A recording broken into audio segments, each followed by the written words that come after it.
And we are recording. Okay.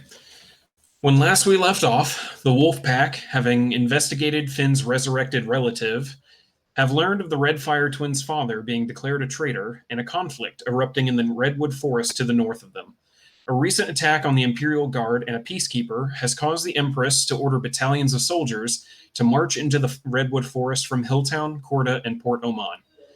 Hoping to slip into the north without too much conflict, the pack purchased a well-forged writ of tasking, missing some names to be filled in later, as well as a former Imperial patrol wagon and 3 horses. On their way out of the city, the pack noted they were being spied on by the local Brotherhood den due to Garruk's presence. Setting out along the northward Heartland Highway, the pack was forced to camp out in the open for the night, as the nearest tavern was still a ways off due to their late departure. While keeping watch during the night, Garruk suddenly felt the point of a dagger against her back, with a whispered voice ordering her to come with them. And that is where we're going to pick up as Garruk. As you've been staying up for a few hours here, just keeping watch, didn't hear anything, and then suddenly there's a dagger at your back, and a soft voice saying, "Stand up, come with me, or they all die."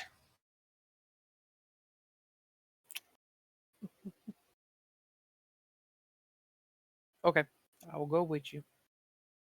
All right. They keep you facing away from them, but the dagger is still firmly pointed into your back a little bit as they just slowly start walking back with you. 10, 20, 30. As this is going on, I'm going to go ahead and have Finn. I think you have the highest passive perception. Yep. And what are... Tyler, what are your passives? I have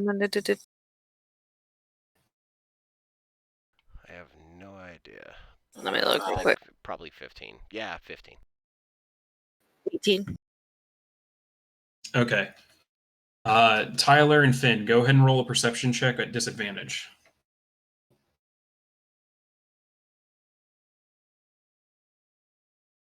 Can you remind me, was Garruk taking the first watch or the second watch? Second. Yeah, it was the second I took one. the first watch, right? Okay. I think I did. I was in there did somewhere. watch. I think it was me because I nailed my perception roll. Okay. So that's And 22. Garruk, go ahead and roll a stealth check at disadvantage since you're not actively keeping watch for where your footing is. Yeah, it was you, Finn. All right. Your habits have kicked in a little bit, Garruk, as you're still being backed up very carefully, still ever so quietly. But the tense situation does leave you a little off, and you do step on a leaf. And Finn, you just happen to hear a leaf off in the distance. I'm gonna fucking open my eyes. What do I see? You do not. You see fire and no one else. You see the rest of your group, but Garruk does not appear to be around, as they've been backed off, or she's been backed off by this point. But I saw like where she was posted up, right? Yeah, you knew where she was. She was originally not too far away from the fire you guys had going. I'm gonna awaken mind into everybody's head and holler, "Wake up!" Yeah. And I'm gonna fucking armor of shadows up, and I'm gonna fucking get up and start looking around. All right. As you guys are getting ready, Garruk, the dagger at your back has pulled you off quite a bit of distance at this point, almost 100 feet away. The firelight pretty dim from where you are. They finally turn you around, and you recognize, not really recognize, but you're able to at least easily identify 2 of the assassins that are there, as well as a third person clad in slightly different robes. You'd recognize them as the den leader, more than likely of the Hilltown Brotherhood, but someone that is significantly higher ranked than the other 2, just kind of staring at you for the moment. I assume you know why we wish to talk.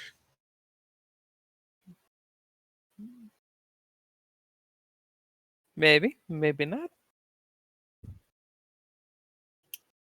Do you know or do you not? We need to know. As far as I know, I have settled all my debts, so I really do not know. Settled your debts.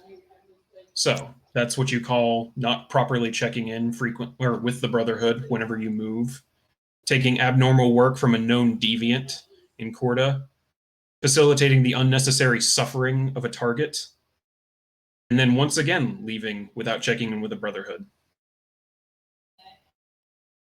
Is that what you call settling up? I mean, well, partially.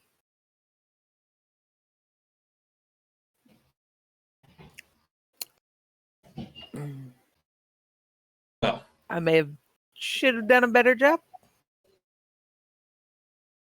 yes, you should have. So that's why we're here now. The Brotherhood isn't pleased with your actions, Garuk. You lack loyalty to us. That much is clear from your actions. Either a lack of loyalty or a lack of passion or just a lack of care for our rules. Can I see anything?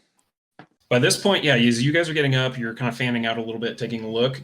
Finn, you are able to spot off in the distance, there's about 3 figures, which, as that's happening, and as that den leader finishes that sentence, Garuk, you watch as one of the assassins clicks their tongue twice. The den leader looks over at them, looks behind you, Garuk. Tell your friends to stay away. This gets a lot bloodier than it was about to be. How close? Are they like 30 feet away? By this point, they're about 50 feet away from you. Misty step, 30 feet. Now I'm 20 feet away from him. I cast dancing lights in that direction. All 3 orbs within about 10 feet of each other. Okay. Right over where he Misty stepped. What do we have here? Instantly, the 2 assassins draw their fucking knives, both You sides. entertaining company. The den leader says, "Please be gone, Common Walker. This is not a dealing for you to be involved with. This is a matter of the Brotherhood." Oh, Grook, is this that shit you said wasn't going to be a problem? Yeah. Like, we had a specific conversation about this, so you're... Okay, cool. All right. Yeah, just have everybody back off. Okay, that's fine. I mean, if you're going to kill him, like, holler when you're done, because I'm sure she's got some shit we can sell, so... He doesn't answer. He just keeps staring, waiting for you to walk away. Finn, what is it? Remember that thing Grook said wasn't a problem with the little assassin buddies? Yeah. It appears to actually be a problem, so he's gonna have to sort some shit out. So I'm headed back that way. Hey, tell them to let us loot his body when they're done. Covered. Her body.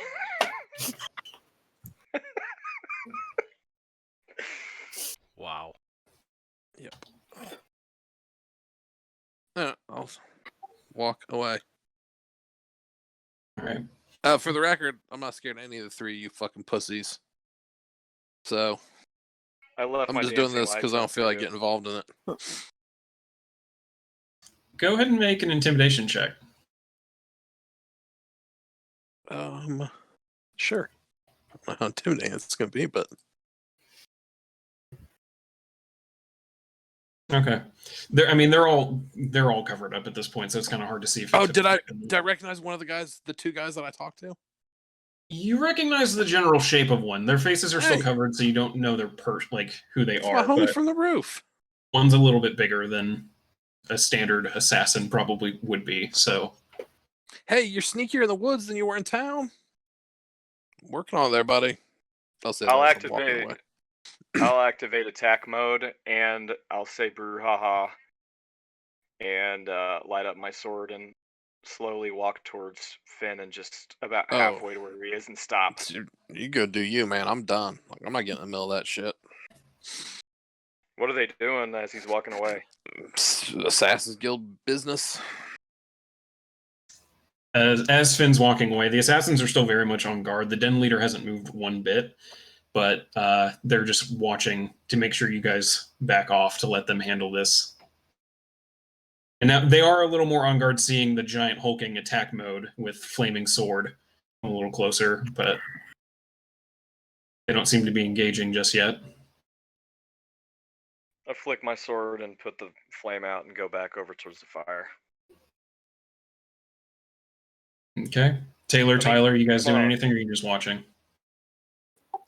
I'm watching and just thinking real quick. Watching, but my bow's in my hand, ready to go. Not aimed or Okay. notched or anything, just in my hand with an arrow in the other. Kind of down in my Okay. lap. I just plop down right next to Taylor and Tyler and pull a little snack out, some jerky, start eating. What Oh, it's What in does the she middle of the fucking expect night. at I'm this? gonna go back to sleep. What does she expect from us at this point? Are we supposed to do something about this? She's No, sketchy. she She never told us tells us fucking. She anything. told us it was Never cool. tells us. Never tells us anything. No, she's good. She told me she had it all handled. So Okay. I'm gonna go nap out. It's say she had it handled, but this doesn't really Well, look handled. I don't know. Assassins are fucking weird, dude. They got all kinds of like dumb customs and rituals and some fucking circle jerk, whatever they're doing. They're fine. I mean, Grook told me to fucking dip out. Like, Grook obviously knows like what we can do. So if Grook was like, "Nah, fuck these guys up," then we would have done it. So All right. That's fair. Get some sleep. All right. As you guys back off, just keeping your distance, Garuk, the den leader, just keeps this whole time. Like after addressing Finn, has kept eye contact with you, refusing to back down, waiting until they walk away, and says, "Well, it appears you've shared information about our organization with them." Fuck. No. Rip. Nope. No, I have not. Really? No. Because it definitely seemed like they were aware of some kind of displeasure you may have created with your actions. All they know is that I'm assassin and I work for the Brotherhood. That's all they know. That already is too much information. You know the rules of our organization. They are not to be shared with outsiders and common walkers. Secrecy is our shadow. It always has been. As it stands, Garuk, you are not currently welcome within the Brotherhood. But since you have not taken any power or any intense action against us, I'm willing to be lenient in my judgment and present you options to either actually handle this situation or to get back in the good graces and resume your place amongst us. Are you willing to hear my options? Yes. The first option is to remove all memory of the Brotherhood from your mind. Magically, we will remove any inkling of knowledge you have regarding us, our customs, anyone you have met during this time. You'll keep all of your abilities and skills, but you won't know how you got them. That is the kinder option. Option 2, you can rejoin us, but you will be serving as an underling, a rank rarely used amongst us, as you may well know, serving as sort of a drudge to me personally back in Hilltown. You will be forced to stay there for the period of exactly 6 months, at which point we will revisit your candidacy and see if you can reapply to become another assassin. The third option is the more difficult one, but it allows you to keep some freedom. You know our rules regarding taking contracts from on high-ranking Imperial personnel. Someone has offered to pay quite the sum for 2 Imperial officers here in the Redwood. If you take the contract, one that no one else is willing to take at the moment, and you complete it within 1 month, we will be willing to forgive your transgressions.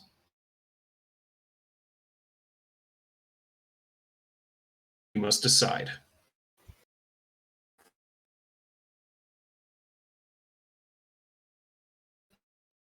I'll take option 3.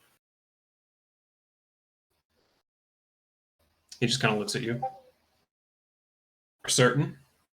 Yep. Very well. He goes and from the back of his pack pulls out 2 small scrolls, similar to what you've seen in the past, target scrolls, and hands them to you. Do you take them? Yes.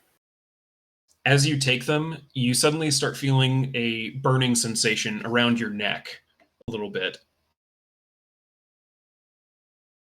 The mark that has been placed on you for taking these 2 scrolls will disappear in 1 month, whether you have completed the contract or not. If you complete it, the mark will disappear and no changes have been made to you. If you have not completed it, then you will lose all of your memories as per option A. See that you do not fail us again. You got it. They start walking away from you. The 2 assassins just backing up, still facing you, as the den leader just straight on walks away.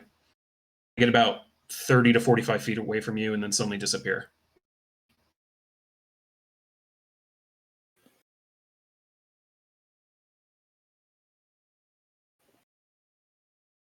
So, what do you do?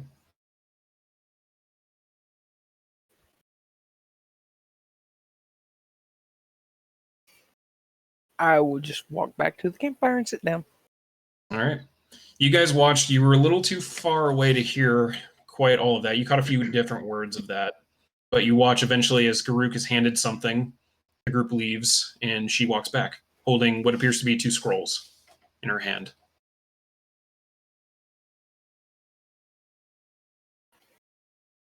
Hey, Garuk, was that the problem that wasn't a problem? It's not a problem?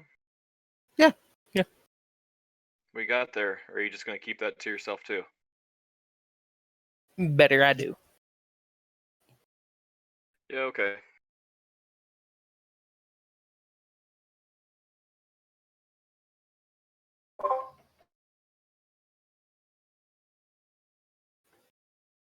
All right. What are you guys doing? Anything else? Or are you trying to go back to sleep? I'm already back to sleep. Okay. Get some sleep, Garuk. I'll take watch. However much time is left in the night, I'll finish it out. I should be good with Finn and Garuk doing the first 2 watches. You're sure? Yeah.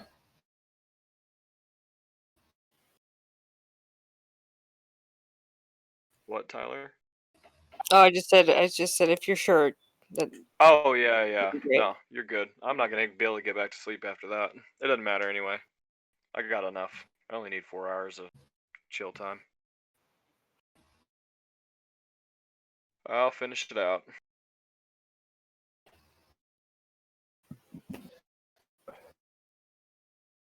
All right. And Kendall, let me know when if you open those scrolls and when, and we'll get the thing typed up to send you.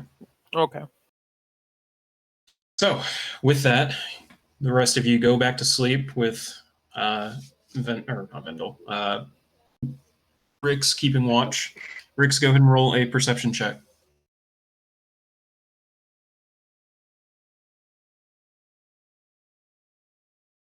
Okay. It's an uneventful night, as it's a little hard to sleep seeing that, knowing that happened, but listening out for it, nothing seems to happen for the rest of the night as morning comes. Okay. So, go come back to consciousness. All your spells reset. Health pool at max. As you get the horses saddled onto the cart, former Imperial patrol wagon, you guys get loaded up. What's the plan? Head north, right? Onward. Yep. Cool. I'll Yeah. take the reins. I'm not gonna go crazy here. I don't think we're needing to beat feet or anything. I mean, we're not going slow, but Okay. These guys get going. A couple hours in, you do eventually pass what appears to be a small roadside tavern.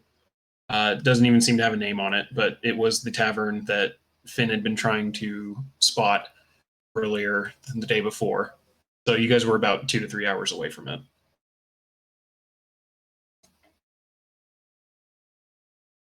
But with that, you guys keep rolling on. Is there anything you guys are trying to do while riding in the cart?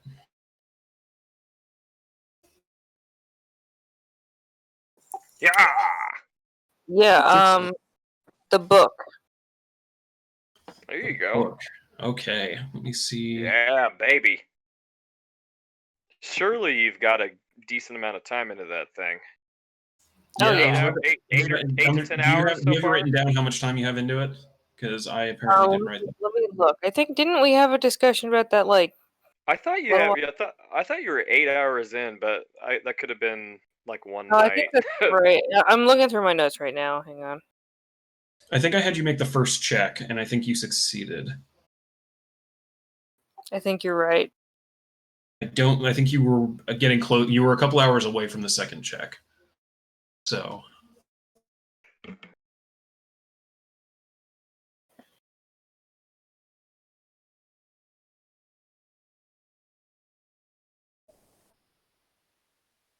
Yeah, I don't have it written anywhere else. So, I mean, if you're good with that, I'll say you were a couple hours away from making the second check on it. Sounds good. So by the time you guys are pulling around the tavern, it's time for you. I'll go ahead and have you make another check, either intelligence, arcana, or religion, whichever one you would prefer. Right.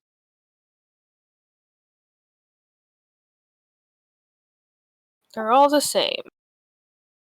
Okay, dealer's choice then.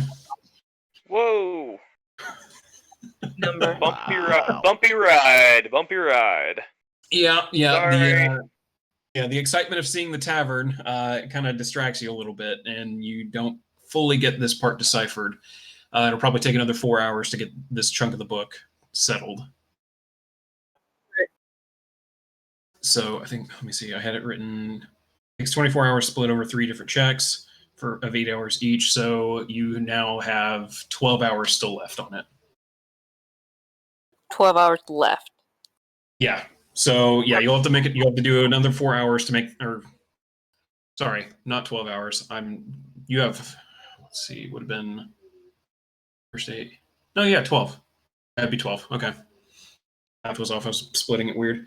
So yeah, you'll have to make another 4 hours. You can reattempt the check for that. It'll be that same check though. It won't be the final check.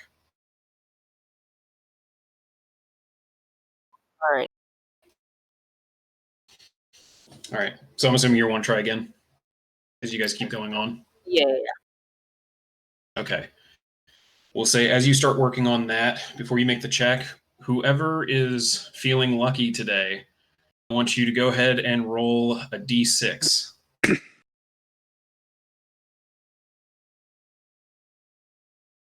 Finn, you feeling lucky? Fuck it. There you go. 5.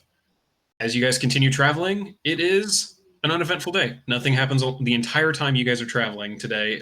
It is clear weather, occasional cloud, but for the most part, sunny. Not too hot, so it's a comfortable trip. I'll go ahead and say... Can you ping where we are? You guys, by this point... How far we've made it? So let's see, this would be halfway. So you guys are roughly around here. It's a little quadrant. Not bad.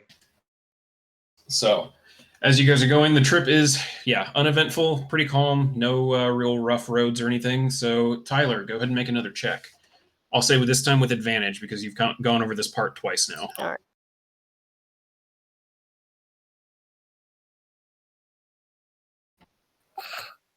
Damn, girl. Yeah. There's still one last part of this that is just, it's giving you fits. It'll be, you have to take another 2 hours to get the last part of this section done. Probably doesn't help that I spend most of the time throwing coppers in the air and shooting them with fucking eldritch blasts. No, it does not. I also can't keep myself from going a little faster than I should be either, even though I know what she's doing. I just can't stand it. Sorry, back there. Since two of you have kind of traveled along the Heartland Highway area, you're starting to notice the highway is kind of dead. Normally, this is a major trade route, taking everything from Hilltown and Corda up into the Redwood, but you guys haven't run into a single person along this road yet.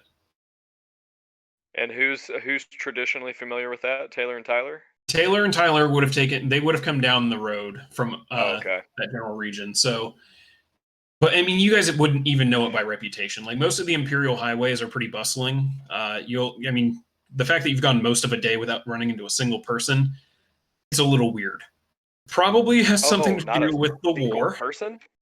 You guys haven't run into a single person. Like you can hear the army, like a couple miles back behind you. They're still taking their sweet ass time, but you haven't run into anyone going like along with you guys the same direction or coming down the road.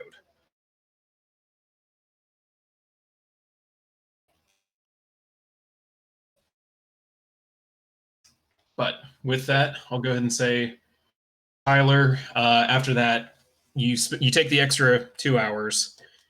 You do manage to complete the second check on the book. You now have another 8 hours left to finish and make the third check. But with that, doing math, so 4. All right, with that, you guys are coming to the end of your day, right about here-ish, general region. You're not quite at the crossroads yet, but you're getting there. I'm assuming you guys are wanting to stop at a tavern this time. Yeah, it'd be nice. Yeah, Alright. if we've passed one, we don't want to sleep outside again. There have been a couple long. It seems like they're sparsed out a little bit at this point. After like that initial day out of Hilltown, they're broken up into about 4 hours where you'll find like not quite a village or anything, but like a tavern, stable, things like that. Just trying to space it out. But you guys do manage to find one. It looks like as you guys as it's starting to get dark, you're like, let's go ahead and stop before it gets too bad. You do find the Traveling Tail Tavern. Setting there does not appear to be. Looks like checking in the stables as you guys are pulling up. There's only 2 horses parked in there, so not a whole lot of activity. Okay. But as you guys pull up to the tavern, a small child comes out. Gnome just looks around. You guys need some help with the horses in the wagon? That'd be great. All right, that'll be 3 copper. Here you go. I'll give him a silver. I'll give him a silver. Oh, wow, thanks, mister. No problem, buddy. He goes ahead and takes the leads from you for the wagon. He hops onto the wagon with you and takes the leads and leads the wagon over to the back. Starts getting everything unhitched. You get the feeling he might not actually be a kid. He just looks like one. Does it with a little more skill and experience than you'd probably expect from like a 10-year-old. So. Huh. With that, you guys enter the Traveling Tail Tavern, and there's 3 people in here, and one of them is the bartender. Is it a big place? It's a pretty decent place. It looks like it's meant to cater to, like the traveling caravans going up and down the highway. But there's no one like that here right now. Right now, it's just the bartender polishing some glasses and 2 dudes off at one table in the corner, just kind of sitting, talking, hushed.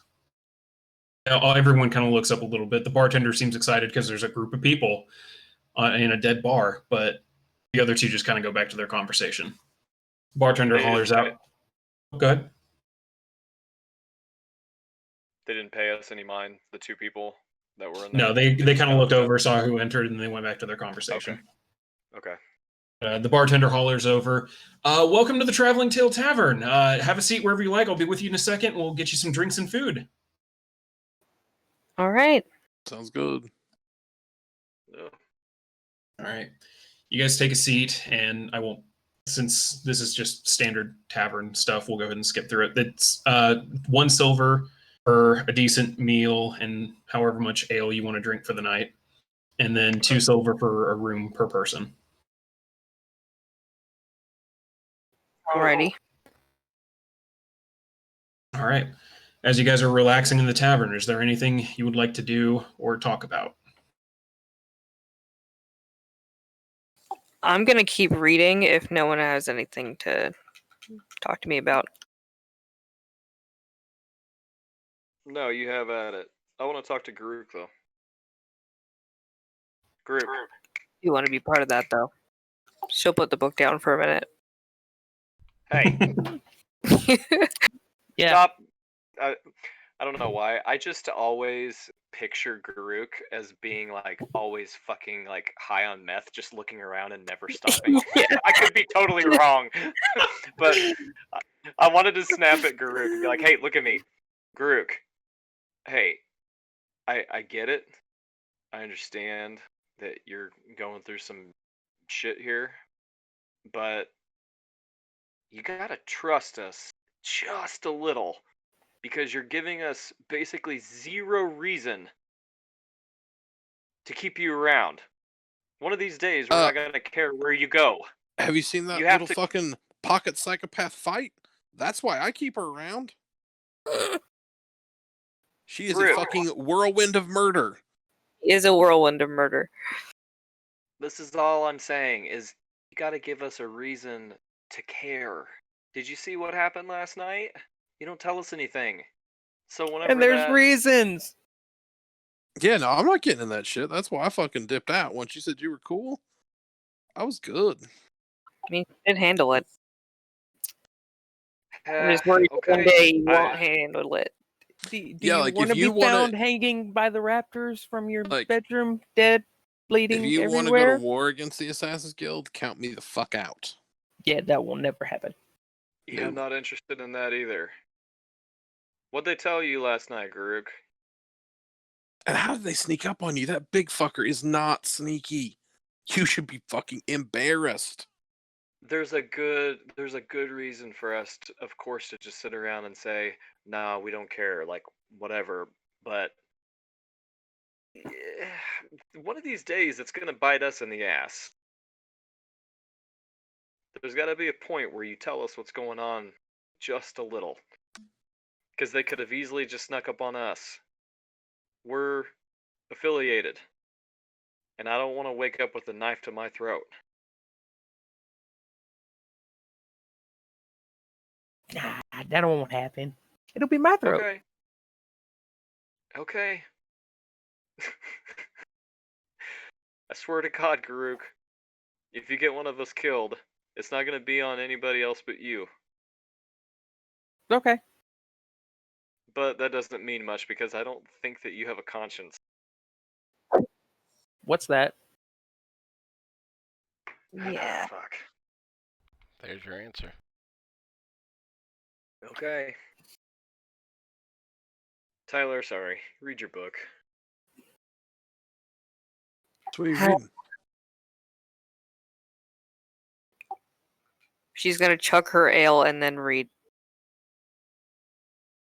It's gonna go over Did you- well. And now you read have the answer? disadvantage because you're drunk. I'm 100% playing quarters with a fucking silver piece on the table, like bouncing it into a fucking empty glass.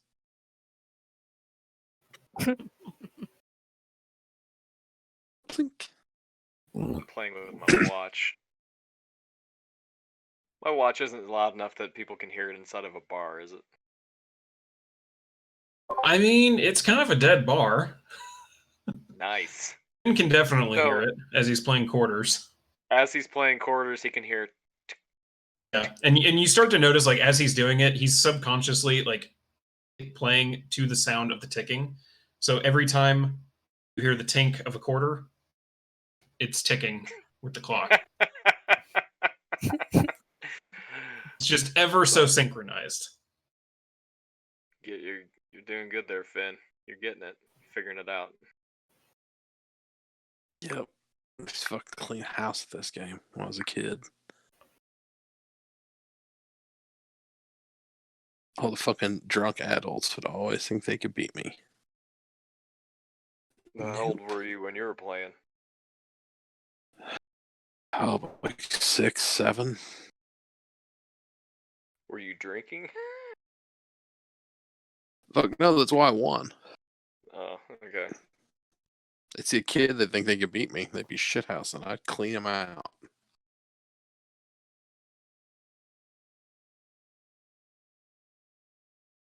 I want to be young again. Yep. Well, after an adequate amount of time bouncing quarters off the table to annoy Tyler, I'll fucking retire to my room once the fucking place dies down. Well, it was already dead, so. Yeah, it doesn't take long for eventually the two guys. They dip out, head up to their rooms. You guys end up following eventually one after another. Tyler, how late are you staying up tonight to work on the book? I mean, I'm not gonna sacrifice sleep for it, but I'll probably do it and be tired enough to go to bed. Okay. We'll say you have about 5 hours left until the final check. Right. All right. With that, you all go to sleep the next night, some a little rougher than others, still thinking about the events from the previous day and the implications of it. But next day, you all wake up, pretty good night's sleep, being in a actual tavern and having actual food and ale the night before. You go down, grab some breakfast that the kitchen's serving. No sign of the other two guys. And as you eventually head out to the wagon, it looks like the other two horses that were there are gone. So it looks like they've probably already left for the day. Is there anything you want to do before you head out onto the road? Do we need to like replenish any supplies for the night we camped? Like rations or anything, or are we good? You can. I mean, you've gone through a couple. If you want to improve the rations as well, you can always do that. That's not a bad idea. We don't know what we're about to get ourselves into. Once we hit that crossroads, it's going to be another long road up to the redwood forest, and it's probably going to get way worse.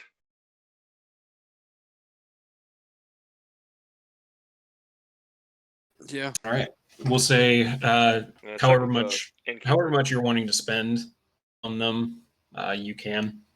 It would to like double your current rations would be about gold, with at least pretty standard fare. If you wanted to get something ritzy, you could. Each a gold each, or no, just a gold total. Rations are super cheap. Like basic ass rations are not expensive.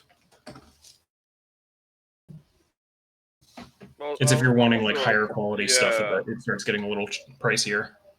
I'll throw a gold in to get enough rations to take care of everybody. Just the baseline stuff. We don't need anything fancy. I'll do the same. I'll throw in a gold to make sure it's nice stuff. And how does this guy have extra like booze for sale? They do have some booze for sale. With a little talking to them, they're willing to part with some of their stuff. Since this isn't a pretty big trade route, normally at least, they get restocked pretty often. And they're not too far out from Hilltown, so that if needed, they can request it from there. So.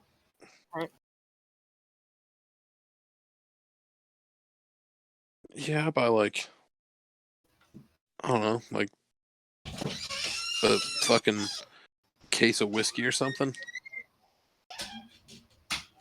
Okay, easily done. It'd be about 3 gold for the entire case. This isn't like top shelf stuff, but it'll get the job done. Yep. These will be bribes for fucking patrols. Good idea. All right. Unless anyone else has anything else they want to try and get from here. I think I'm good. I'm good. Nothing I can think of.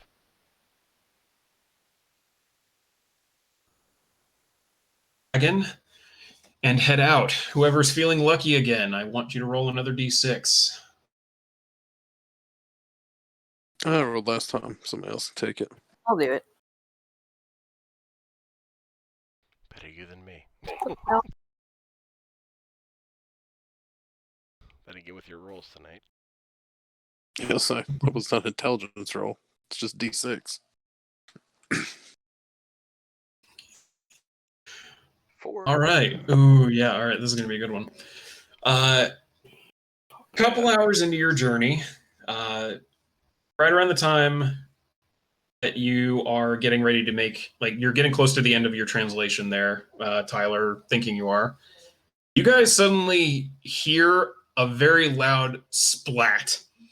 About 20 feet behind you, where you guys just were, is just this mound of meat and bone that is just splattered across the road and seems to have just landed there. Whoa! Whoa! Whoa! Whoa! Stop the horses. Armor shadows. I'm gonna look All right. up. And then I'm Go looking ahead and up. make a perception check with disadvantage, as it is a sunny day out. I'm slowly You're staring pulling. pretty much straight into the sun at this point. I'm slowly pulling the horses off to the side. Okay. As you're staring up, you can just barely see like a flicker of something way, way up in the sky. Got company. Something up there, you have no idea what.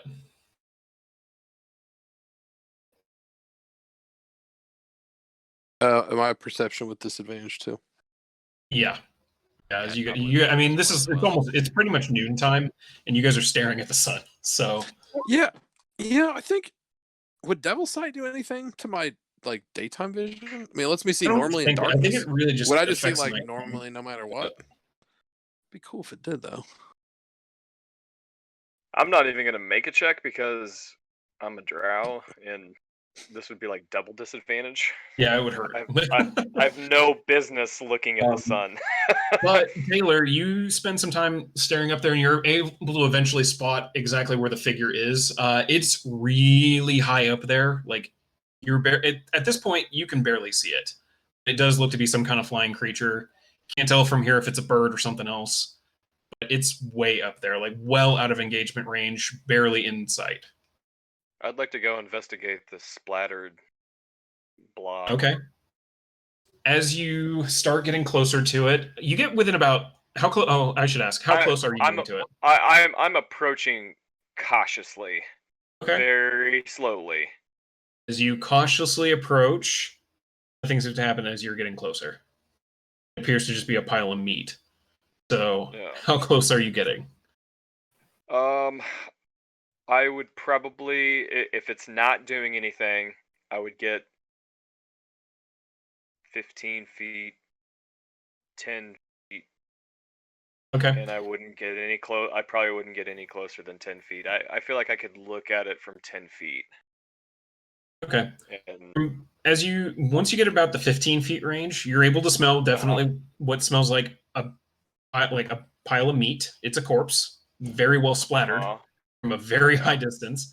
But as you get to like the 10 feet mark, you smell something different than a corpse. You smell what can only be described as the strongest of boozy smells. booze? Fucking reeks of alcohol. Oh, If someone bathed in booze for 30 days straight, this is what they would probably smell like.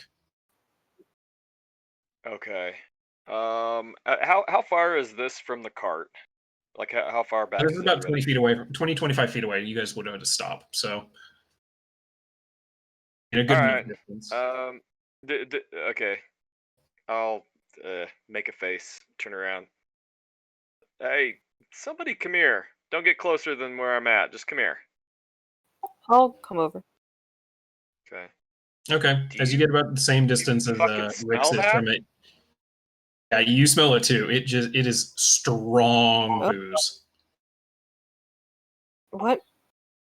What the hell is going on? Do I know of anything that How big is this? could have done this?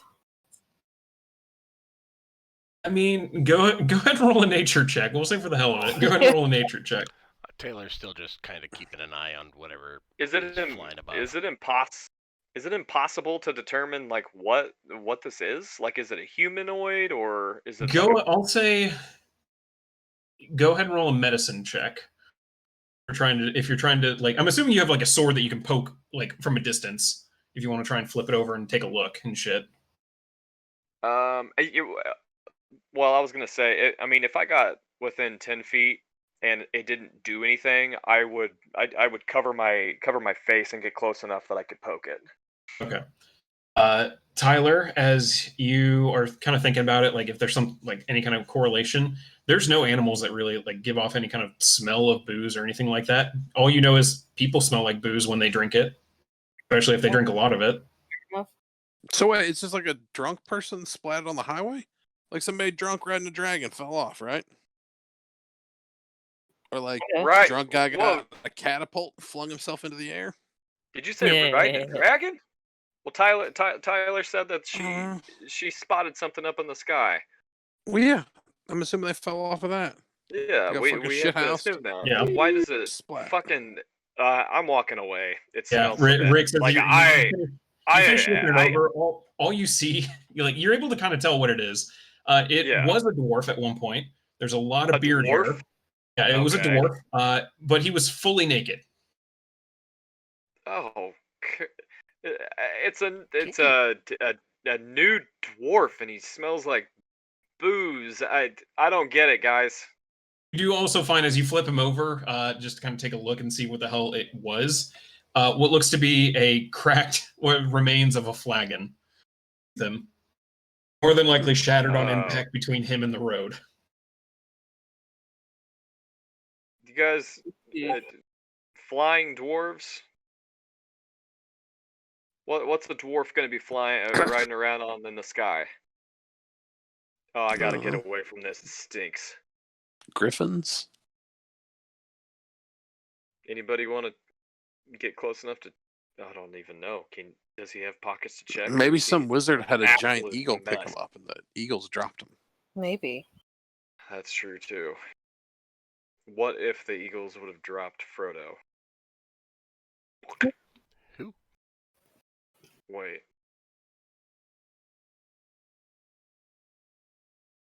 Do we still not see anything up in the sky? He's such a mess that he has no keeping an eye pockets on or anything. Like, does he have like clothing or? No, he is butt ass naked. Oh, you said he's. I'm sorry. You said he was naked. Yeah, he is butt ass naked. The only thing on him is the remnants of hair in a lot of places. Oh, God, do we move And him the off the flagon. road, or do we just keep going? This is, I mean, weird. I'd say we just keep going. Yeah, I I'd don't know. What recommend if not to touch that. somebody's gonna come through and they're gonna have to stop already? Wouldn't it just be Not our problem. courteous of us Let's to go. drag him off the? Not a Dragging problem. that Oh, pile of Let's fucking go. meat off the road. Think about it. If something just dropped it, if it's gonna come down and see us fucking with it, if it's unhappy with us doing that, then that might be a problem. But yeah, I'd rather not touch it. But that's personally just me. I don't want to touch it either, man. It fucking smells. Okay, fine. You can smell from here. Yeah, let's go. All right. Do you guys see Hop back one in the more- wagon and continue. one more look into the area, you guys? Do you guys see anything? I can't see shit. It hurts I never my eyes. stopped It's giving me watching a it. headache. Yeah, you've been watching it. It's staying at the height that it is. You're barely able to see it at this point. Like you get this sense, whatever the hell it is, it doesn't seem to really care for what happened. Like it's not circling the area. It seems to be heading off to the west, away from you guys. No change in altitude or anything.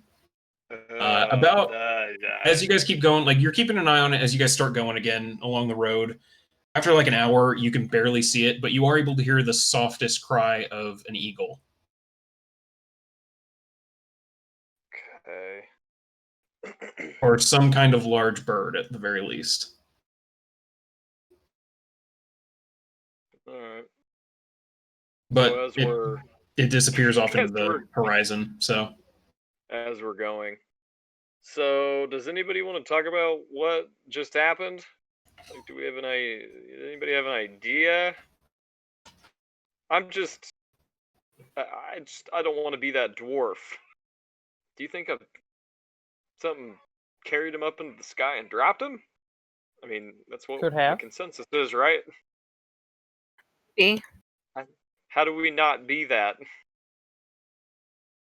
I can't see into the sky. You guys are gonna have to keep an eye out. It hurts my eyes too bad. Okay, sad eyes. I do.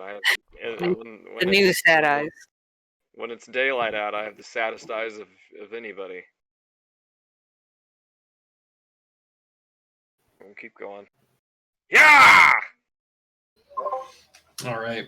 As you guys keep going, Tyler, you eventually make progress on the book. I'll go ahead and have you make yet another intelligence, arcana, or religion check. You got it, Tyler. Rick did. I don't know if it's gonna. Oh, there we go.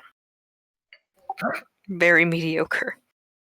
As you are just about to finish, you realize this entire time you've been working on this part of the translation, you put something in the correct verb or the incorrect verb tense, and it was used a lot. Oh. And your entire translation is useless. Ugh. You'll have to take another 8 hours to go over it again and try and finish it once more. All right. High abyssal grammar, man. It's the worst. It is the worst.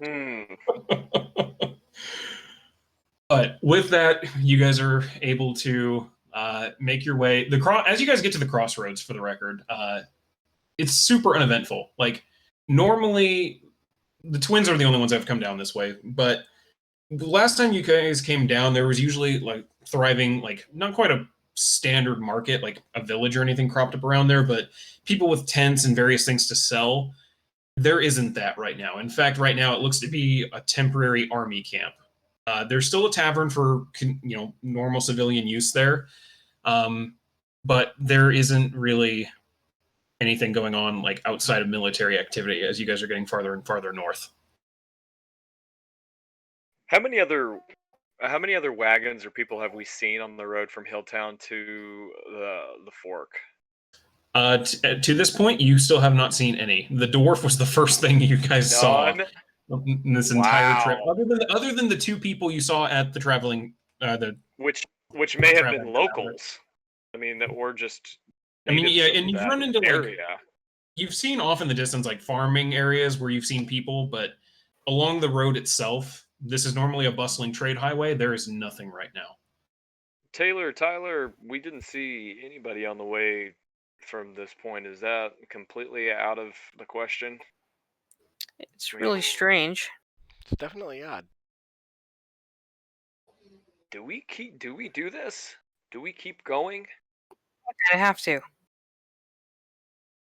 Okay. I mean, I'm all in.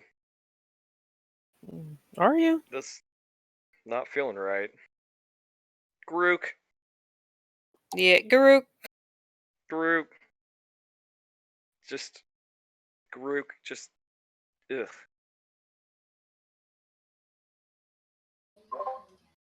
All right. Well, as you guys are getting settled there at the tavern here at the crossroads, this tavern has a few more people than the last one. Mostly military officers, it looks like, that are just not wanting to camp out with their men in a tent somewhere. It looks like there's a few different like trader types or not soldiers kicking around here in the tavern. But the air in the tavern is a little tense. Like the officers know what's coming. The civilians are scared about whatever the hell's happening here and why there's so many soldiers on the roads nowadays. It's not exactly like a super jovial time here in this tavern.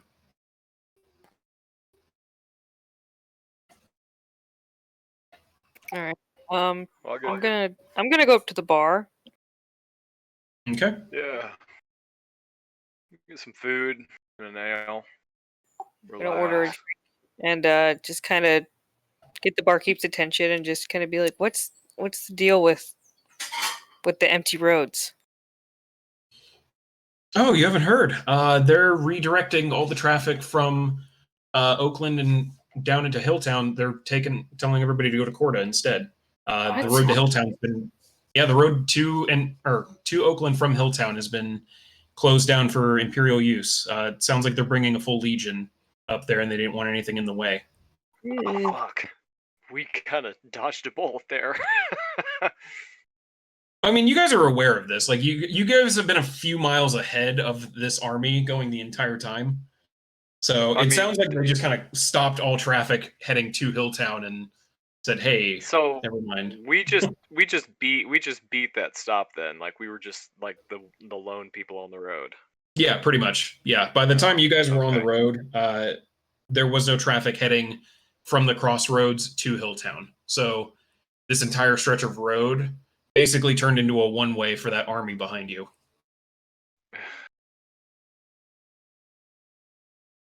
All right. Hey, y'all missing a naked dwarf? Naked dwarf.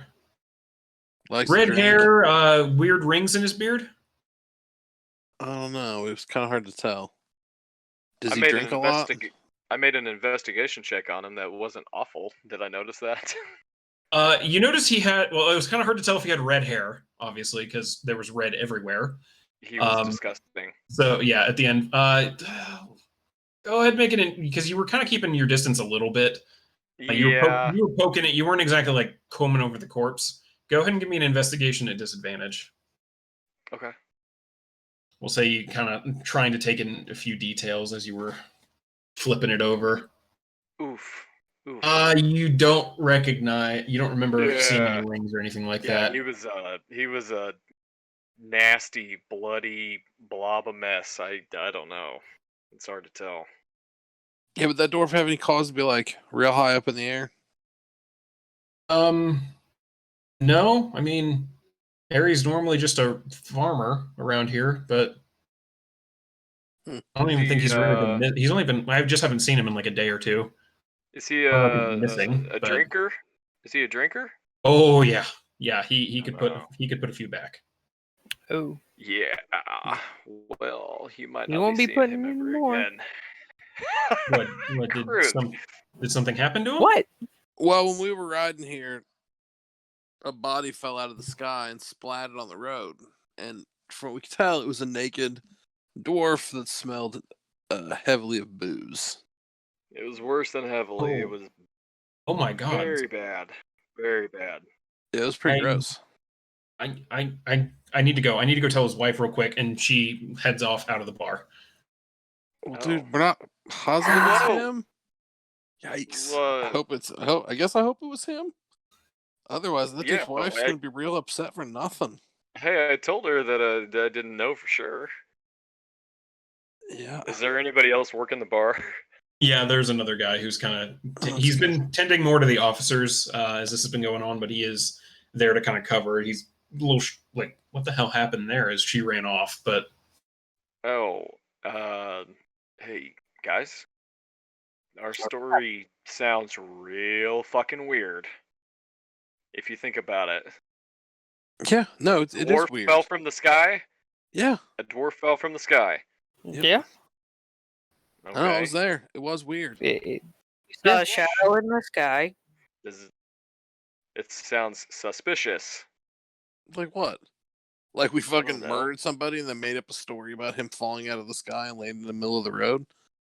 Some people might... When you say it like that, man, I I was a cop for a long time, and I heard some really stupid stories, and this is a really stupid story.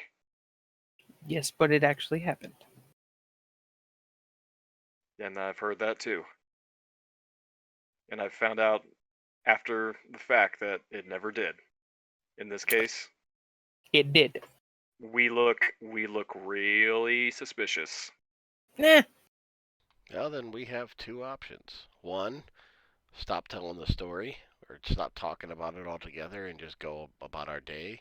Or that wife come up with a better story. What did he say, Ari? I'm not going to keep bringing it up. I was seeing it like the dwarf was local. I don't know, like, oh, that's crazy old Durkins. He's magic and flies around, gets drunk. The bartender knows his wife and just ran off to get her. She's gonna come here and she's gonna be hysterical. Okay. She's gonna want to know where her splattered husband is. We'll see what happens. Like about an hour that way. Take a shovel. All right, just wait on her food and relax, I guess. All right, you guys just kind of settle down in the tavern. Unless there's anything else anyone wants to do. I'm assuming you're putting another couple hours into the book there. Okay. You have about 5 or 6 hours left on another attempt at the translation. Right. since I'm guessing no one has anything else, we'll go ahead and jump to the next morning. Any of those Imperials want to play some cards? Yeah, there's a few officers. They start. Looks like they're getting ready to throw up some kind of gambling game going on over there. You guys playing cards? Oh, we were about to. You care to join there? Got shit else to do. Might as well. What's your I'll name, go over friend? and watch. Not playing though. Watching. Yeah, I'll watch. All right. As you sit down, Finn, they just kind of look at you and they deal you in. What's your name, citizen? Finn. Finn. Yep. Nice to meet you, Finn. Where are you heading on the road these days? We got an appointment up in like just south of Oakland. Dangerous territory. Best be safe while you're around here. Yep. Appreciate the heads up, but I think we're good. All right. I'll go say for the first couple hands, we'll generalize it. Go ahead and roll me a d20. Oh, so you told me to roll my playing cards? Yeah, that works too. There we go. Should not have been a disadvantage, so that's just a 21, right? Yep. So yeah, 21. This will be. Give me that money. Clean these fucking shitheads out. You do. Over the next 5 hands, you clear out about 30 gold out of them. Ooh. God damn. Yeah. They, for the record, they rolled a 1 against you. So yeah, after a couple hands, they just kind of start looking at you like, well, I think it's about time we turned in. We have to get our men going early in the morning. So good night, citizen. Stay safe. You too. They all just kind of stand up and it's kind of like half scowling at you. One's just like, fucker, as they head up to their rooms. Sweet drinks around midnight. Nice. I finish my drink and slap old Finn on the back and say, "Did you cheat, or are you just that good?" I'm just that good, dude. I don't know if you Nice. know this, but I have excellent situational awareness. Yeah, I've gathered. Like those dudes I mean, they're pretty subtle as far as their tells go, but I mean, I'm very observant. It's hard as shit to hide. Well, you don't need to be doing this work. You can just sit around and hustle. Yep. Make 30 gold in what, an hour or two? That's good. Oh yeah, but it's fucking boring though. I get I mean, it. you gotta do some other shit. I'd rather be close to death at every moment. Yeah, I mean not like close, more like adjacent to. That's a good word. Yeah. I'm gonna get some sleep, guys. All right.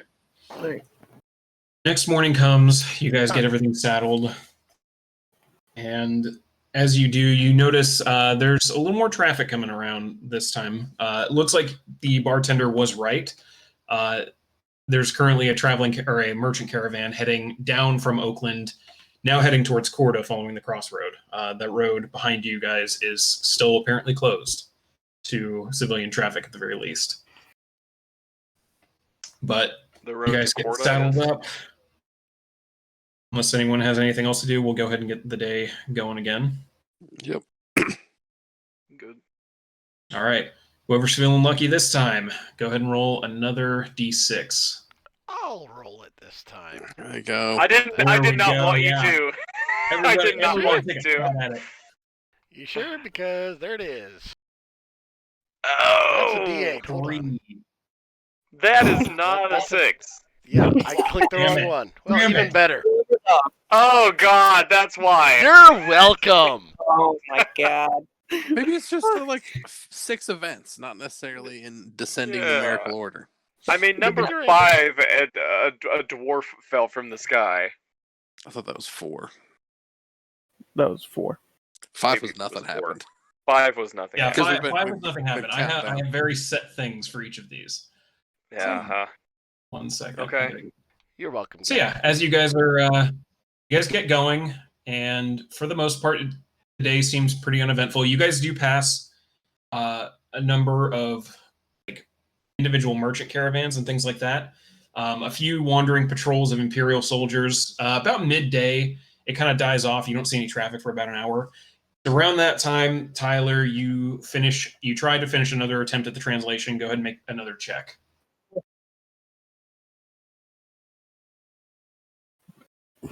Oh my god. There you go. Good. I want to point out you beat the DC by 1. Oh my god. That's high. So good. You came. Oh god, that was a close one. With that, you have finished your translation of this, and you now have access. I'm going to send you. I'm going to DM you the stuff if you want to go ahead and let everyone know what you got. I think we got that Yeah. book like 3 or 4 sessions ago. You guys got that book a while ago. You Yeah. have not made its way around though. Right on. There you go.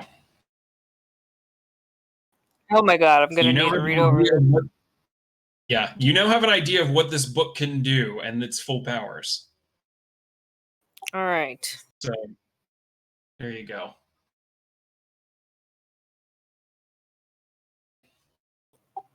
I'll let them know what it is in a minute when I know what it does. Yeah, You've only been reading it for She has that moment you 8 guys were all weeks. able to hear where she's like, "Yes, I figured it out," and then stares at it longer. Wait a minute. Typical book nerd. Yep.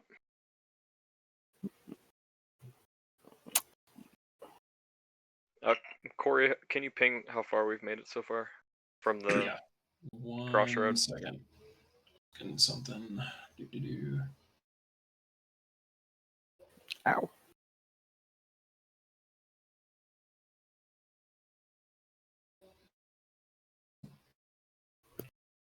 Okay. Sorry, was fixing something there. You guys, by this point, when she has like her eureka moment, you guys are about here. You do not have a whole lot of time left before you hit the edge of the redwood.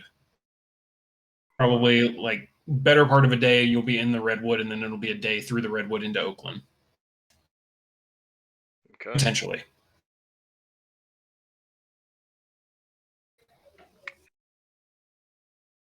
Getting close. Yeah, you guys are getting there. Once we hit the redwood, I'll get Elvis out to fucking. Okay. You guys still have another day before you get to the redwood. But I'll keep that in mind for when you do get there. I figure it was this wide open plain. We can see pretty much everything. I'm not gonna fucking. Yeah, I mean, there's like some errant hills every once in a while. You'll go through like a patch where there's just some kind of scattered stuff, but for the most part, it's like driving through Nebraska. So. Well, and honestly, I probably spend half my time fucking packed chainsing through fucking Elvis's eyes, just flying around anyway, because it's probably fucking cool as shit. Yeah. I'm just fucking laying there in the fucking wagon, spaced off, staring at the sky, seeing through the fucking pseudo dragon's eyes that fucking bobs and weaves around.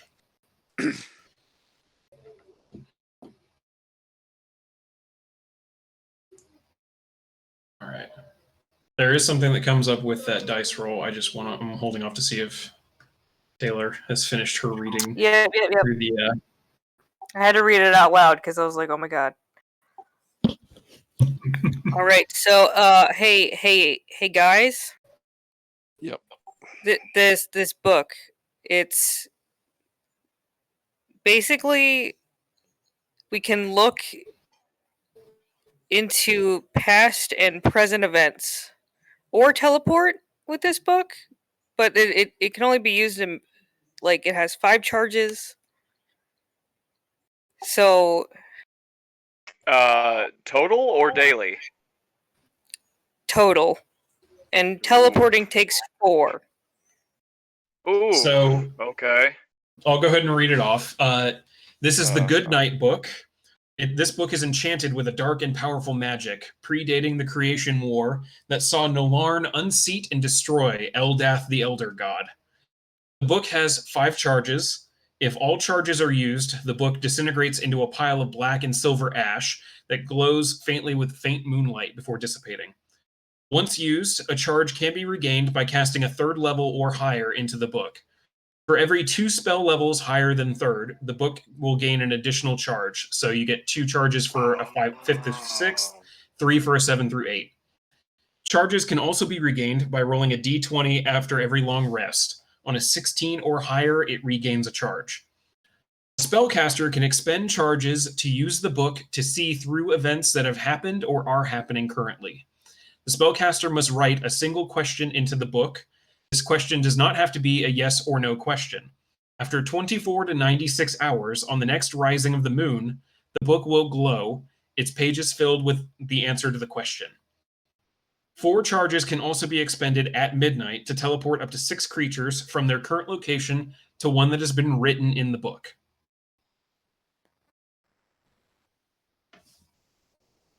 This book does a lot of shit. So we It just is use Yeah, like. it can gain So charges. can anybody recharge it? That's what I was gonna say. Basically, 'cause yeah, you get the chance every day after you guys finish a long rest. You get a chance to recharge it. On a 16 or higher with the d20, it will gain 1 charge back, or you can burn spells into it to recharge it. So I could use my spell slots. Basically, yeah. On a third, Okay. yeah, 3rd level spell cast into the book will regain 1 charge. Nice. Wow. Well, that's what my spell's cast at right now. So Okay, so then we always need to make sure that we're keeping it charged at least above 2 or 1, because if we have to teleport, what's that? What'd you say? It takes 4 charges to teleport. 4 charges to teleport. If there's Yeah. only 1 charge, if there's only 1 charge left on that book and we have to teleport, then it's going to disintegrate. well, it So won't we work. always need. Yeah, it won't work. It needs 4 to teleport. So if we were at 4 and we teleported, the book would melt. Oh, okay. You- But I if mean, it was at 1, we wouldn't be you able can to certainly teleport. try. You can certainly try to teleport without 4 charges in the book. You won't. You don't know what will happen if you do. No, I'm just. I know what I'm saying is if we've used a charge and there's only 4 left, and then we teleport, Yes. then all I'm saying is we need to make sure that we always it always has 5 charges prior to teleporting. That's all I'm saying. Yeah. I agree. Unless it's like a fucking emergency. Which I Right. don't give a shit. Exactly. Yeah. Like fuck it. Let's get out of here.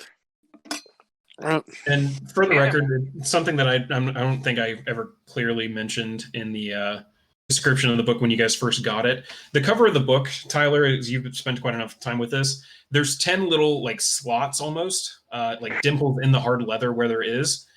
5 of those 10 slots are currently filled with almost like a purple amethyst gem. Hmm. Was this the bleach white book we got? The bleach white leather book we got No, from? no, that's that was a scroll that you different guys one? got that I don't think you guys have done anything with. Oh, okay.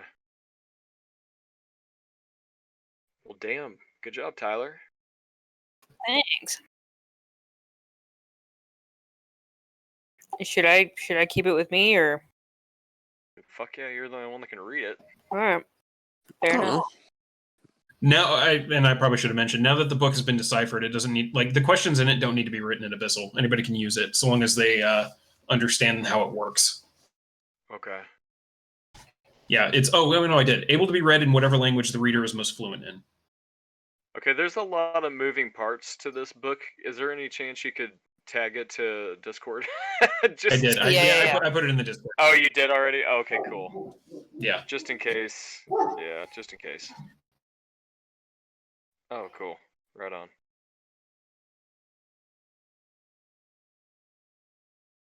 So yeah, you guys now have access to that.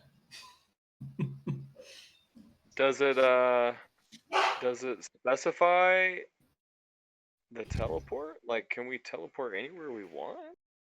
Says write it Yes. down. Written in Written the in the book. book. You just gotta write it in there? Right, the place you want to go, and it will take you. Wow. Yeah, which, Tyler, as you're kind of like looking this thing over now, you're noticing all the writing that was in it in High Abyssal is gone. The book's now empty. You have the knowledge of how it works, and that's it. It is empty pages at this point.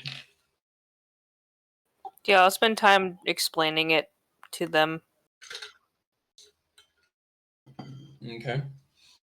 You guys take about an hour, or you take about an hour just kind of explain the general mechanics of it.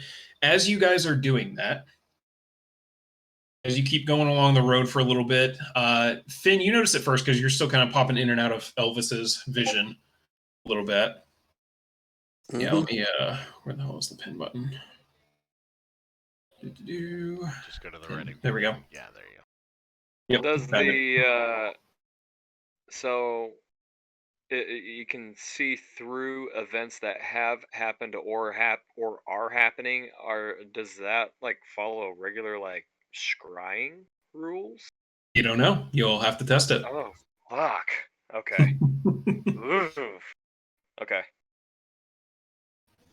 But Finn, you notice it first since you're kind of keeping an aerial view with Elvis there. About 50 feet away from where you guys are, 50 feet down the road, the Imperial Highway, like, it's mostly paved, cobblestone for the most part.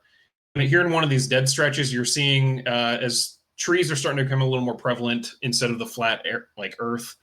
You do notice a stretch of the road that appears to be kind of disrupted dirt. The paving is gone for about a 60-foot stretch past that. Seems weird. I mean, compared to the rest of the highway that's paved cobblestone, it's a little off, but I mean, could be anything. I'll let Rix know. Hey, you guys know any reason why like the road would be all chewed up? I'll pull back on the reins a little bit and slow the horses down.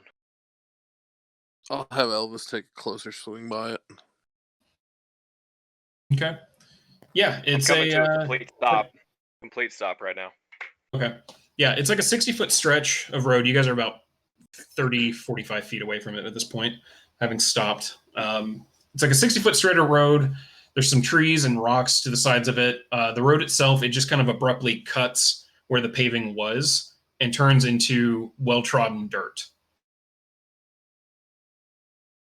And then about 60 feet, or it goes at 60 feet for that stretch, and then it picks up the paving again.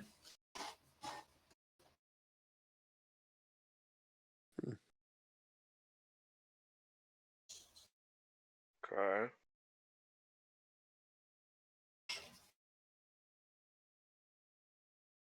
Does it look new? Like it was, or does the 60-foot stretch? Is there? It's just dirt. You say? Is there Yeah, grass it's growing or weeds or anything? over the dirt. No, it's just, it looks like it's just It dirt doesn't. that has been stepped over. It does look looks pretty well downtrodden trodden. since. Like, Okay, so it does look like it's been used. yeah, it looks like it's been used a bit. There's some patches that are a little less used, it looks like, but I mean, for the most, this isn't like fresh dirt or anything, or anything like that. Okay. I'm gonna get right up to the. I'm gonna butt right up to it, like where that starts, and I'm gonna hop out of the wagon.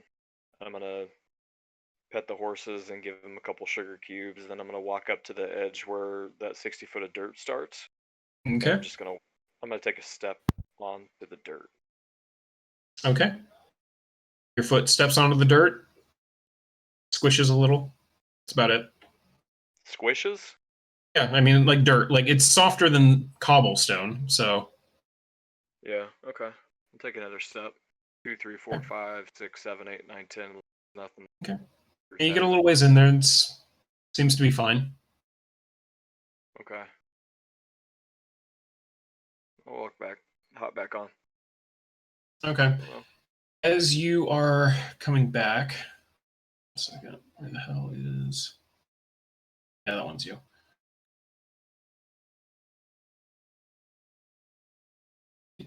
One second here. Oh shit. As you're coming back along the dirt pathway a little bit, you guys will have to imagine you're on the wagon because I couldn't find a good wagon icon thing. Are you making us imagine things in D&D? Damn it. Yeah, I know, right? How dare I? How dare you? As you start walking back, like the minute you turn around, you suddenly hear this loud, like thunderous groaning sound from the ground behind you. The rest of you, as you've been looking forward to seeing what Rix is doing, see two large like creatures popping up from the dirt Oh, of the road as they slowly start climbing out, and you hear just this loud hissing noise. What looks to be green droplets of some kind of viscous liquid leaking from their jaws and mandibles. I'm going to go ahead and have everybody roll initiative. Oh, baby.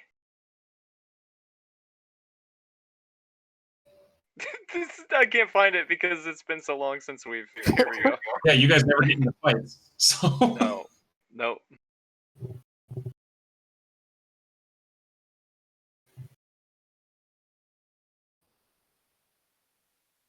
God, when was the last time we did have combat?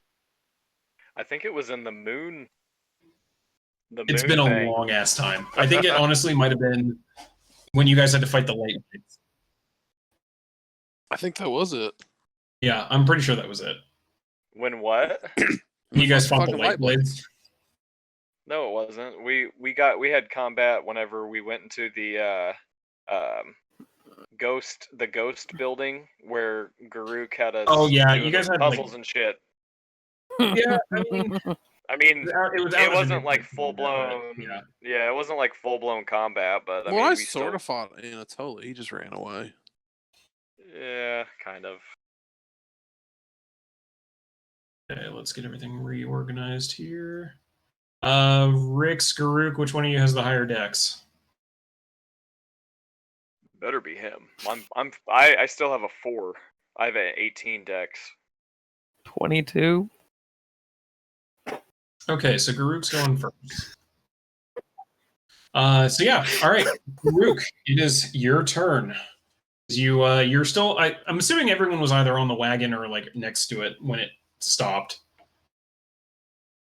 You watch as these creatures pop out of the dirt. What would you like to do?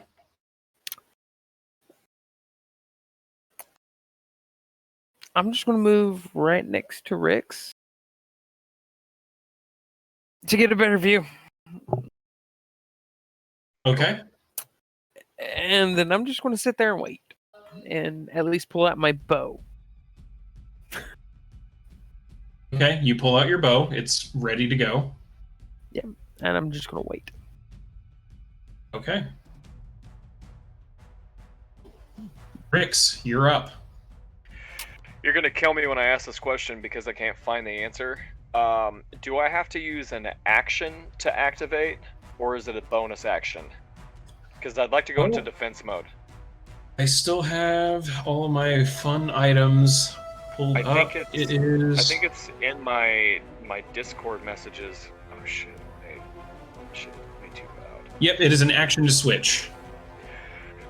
Okay, so I obviously was not prepared for this, so I'm going to use my action, and I'm going to go into defense mode, and that'll take my AC up to 21.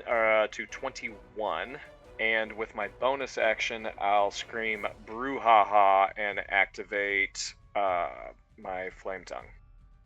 That's really all I can do. Okay. You are now a giant hulking behemoth of armor with a flaming sword. Mm-hmm. Tyler, it is your go. I'm casting Fairy Fire on them, which is a Dex All 16 right. save. We've got. Yeah, that's public. Okay. And. You said it was 16? Yeah. Okay, so one of them is targeted. All right. So we'll say. None of these icons are ever really good for this stuff, so screw it. There you go. Oh, wait, no, that's the Hunter's Mark one. There. But, all right, one of them is now glowing with luminescent fairy lights all around it. The other one seems to have dodged them. All right, that'll be it for my turn. Okay. Taylor, it is your turn. What would you like to do? I will aim my bow and not shoot until one of those makes a hostile action towards one of my friends. And if they do, then I will shoot. Okay, holding your attack. Correct. It is now the Onkeg's turn. As these two on-kegs have popped up out of the ground, looking straight at you guys. You do hear behind them a bit. Two more emerging from the dirt and ground, pulling God themselves damn out it. by their giant mandibles and front legs. Hissing as the green liquid is still dripping from their mandibles. These two are going to go ahead. Just do that. I'm just going to do a whole. Oh, no, not that. Oh, crap. Roll 20 just died for me. Crap. Uh-oh. You guys know the alternative of me getting out of the wagon and stepping on the dirt was us going completely around and completely avoiding this and completely screwing up Corey's game. Fuck that shit. I thought about asking him to go around. I'm gonna kill these bugs. This is, you know what? This is one of the few times as a DM I get to actually have combat. So I'm taking. I love it. I'm going to take as much pleasure from this as I can. You should try to TPK us. We deserve it. This isn't a session 1, okay? TPKing's not fun unless it's session 1. God, session 1s are the fucking worst. All those level 1s with like 5 hit points. Ugh. Exactly. So the on-kegs here are going to go ahead and start moving forward. Let me get their movement pulled up again. Here we go. Is their icon the same, like the actual size, indicative of how big they are? In this? Yeah, they're Are pretty. they, like, Yeah, these dudes are pretty 10 big. by 10. Yeah, Oh, they're bigger. Like they're bigger than your horses. So okay, they're pretty chunky. So yeah, but this one's gonna go ahead and start moving forward out here. This one's gonna start kind of getting some tree cover. These two, seeing you guys and noticing their friends are coming up behind them, are going to just straight bum rush both of you. So, what are all you dumb hippies doing? These aren't misunderstood fucking creatures. Open goddamn fire. Yeah, which, Taylor, you take that as a sign to go ahead and take a shot. So go ahead. I'm assuming at the one that is fairy fired? Yeah. All right, go ahead and make your shot with advantage. Okay, I have 2 shots, right? It's been so long since I've done this. I believe you do, yeah. So, Yeah, you have an extra Hey, there attack you by go. now.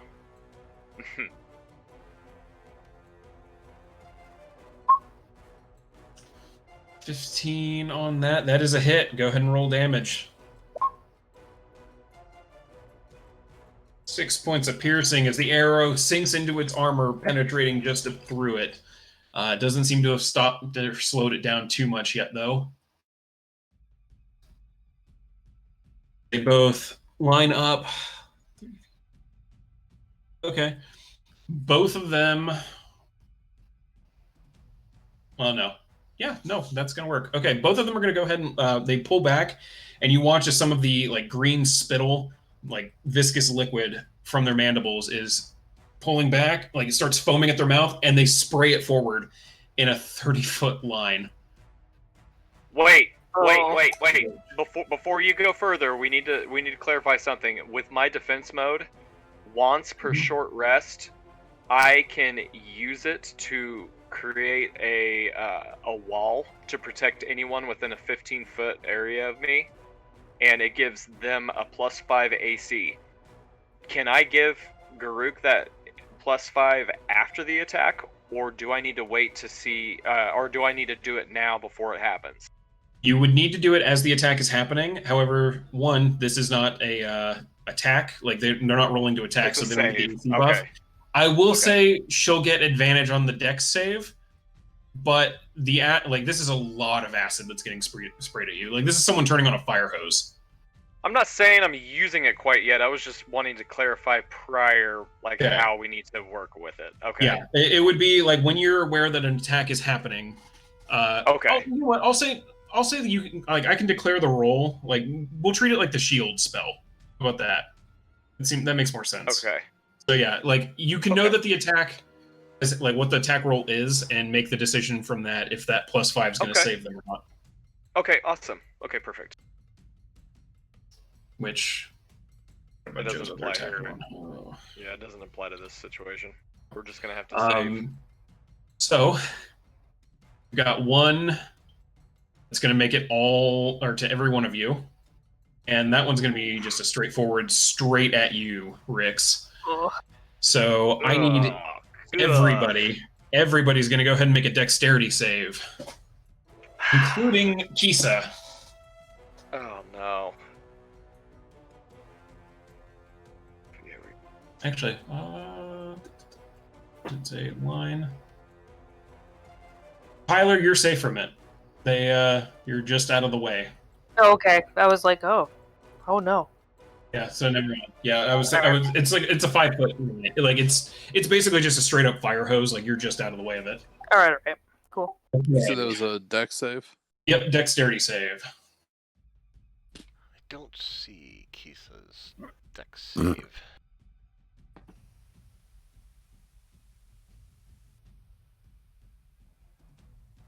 If she doesn't have a dex save, just go ahead and roll a dexterity check. Oh. Okay, so Kisa fails. Finn is successful. Baruch is successful. Rix is successful. And Taylor is successful. Everybody but Kisa succeeded. So, yeah, I need to roll 3d6 acid damage, which for the record, Rix, despite succeeding, the acid burns you a lot still. So That's fair. I believe you are, let's see. Yeah, you have weakness to acid. So you still take the full 12 from it, Okay, despite that's succeeding. fine. That's fine. Everybody else takes 6. I think Garuk takes none because rogue. Unless I don't know if she has evasion yet. Kendall, do you have evasion yet? I believe so. Not yet. Okay, so you take the 6 Nothing then. more. And Kisa takes 12. As these two just fire hoses of acid get blown over you guys. Can I use Oh, Hellish Rebuke for that since they damaged me? They damaged you, you can use it. I'm using it. Fuck your filthy fucking insect mother. there you go. Wow. All right. Fuck, yes. 22 Damn. points of damage. As that one finishes spraying the acid line, it just suddenly lights up in fire, trying to like pat itself out, keep its carapace from burning too much. Did not seem to like that. Good. Fucking deserved it. Finn, it is now your turn. And it got me, right? I got You you. said it was 6 damage? Yeah, it was 6 damage. Fuck, dude, I'm shooting. All right, which one? Which one did I catch on fire? Is that the one that's That lit would up with be- fairy fire? No, that would be this one. You lit on, or that you hit with fire. Then I'm shooting the one that I get advantage on. All right, go ahead and make your shots.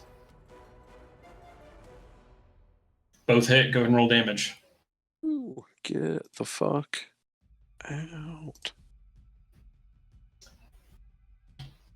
All right, that one is looking significantly weaker. For some reason it stopped adding my charisma bonus to it. Yep, it's just the So- one that came in. Add 8 to that. With that, the as it's kind of barely standing, it just crumples to the ground. Damn. Duh. Is he the only one that did damage to that thing? No, Joe shot it a couple times. Oh, that's right, he did.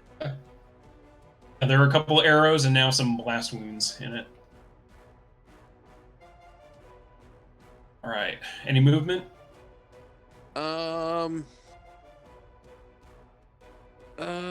Shit. Well, I guess I'm not in the wagon, right? I'm gonna duck behind this rock. I had you guys in the wagon unless you guys wanted to have hopped out first. Yeah, Like, I'll we'll hop read through this. out. I'll hop out and duck behind this rock. Okay.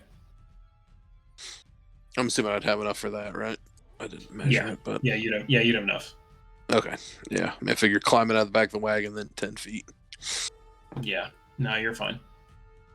All right, Garuk, you're up, having now been lit up with some acid damage. Yeah.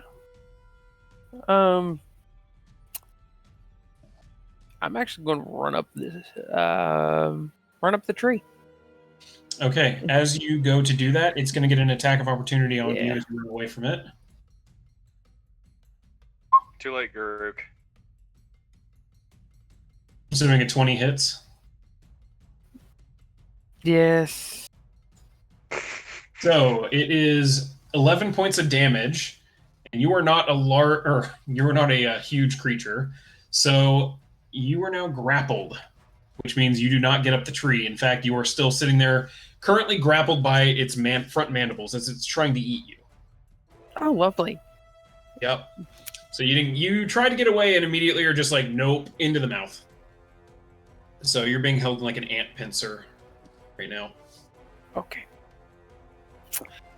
Then I'm going to use my daggers of venom, and I'm going to take and stab both of them into him. Okay, go ahead and roll your attacks. 11, that is a miss. And 28 obviously hits. So go ahead and roll damage on one of them. Is he at disadvantage because he's grappled, though? No, he is not. Oh, nice.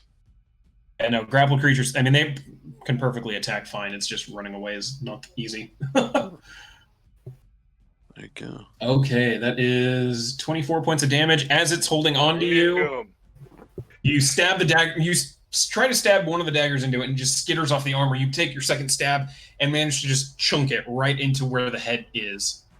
It slowly, like light in the eyes, just goes out and it drops you onto the ground. Oh fuck! I could have used my. I should have. Sorry, Group. I should have. Thing I was talking about earlier. Rix, it is now your turn as you're still smoldering a little bit. Yeah. Okay. So he killed that one. Mode. Oh. Okay. So my movement is reduced quite a bit, but I still have enough room or enough movement to get up here. And then, motherfucking flame tongue, short sword, flame Both tongue, hit. Go ahead and roll short damage. sword. Oh yeah, bitch. Oh shit. Both hit. Yeah, they all hit. They all hit. And wham. Let's see, 13. Are we gonna double that 10, or do you do the? Yeah, I'm doubling the 10. Or what is it? 1d6 plus. Chong chong chong. Yeah. I mean, you did it. Yeah, you did enough damage. This motherfucker, like, you start just ramming into this thing with your swords and carving away pieces of carapace, bit by bit by bit. It fucking drops to the ground, bleeding out acid on you a little bit. Not quite onto you, so you're safe from that, but it's very much a giant dead ant. Damn yeah. Right on. I think I've got 10 feet. I'm gonna take my other 10 feet of movement and go back to where I was, just to be prepared for the last one. Okay. And that'll be it. Tyler, it is your turn. Currently, there is only one ant still standing at the moment. Alright, I'm just gonna cast Frostbite on it. So it's a con 16 save. Alright. Failure. Go ahead and roll damage. A whole ass 2. Oh, wow. Oh, double one. Doing really good tonight. That was good. God, my luck. It seems slightly chilled in the summer heat, in the It's like, spring ooh, heat. feels good. So, ooh, a calming breeze. That's my Any whole movement? action. Nope. All right. Taylor, it is your turn. I am going to cast Hunter's Mark with a bonus action on the last one that's alive. All right. Shoot it twice. Go ahead. That's a hit, and that is just barely a hit.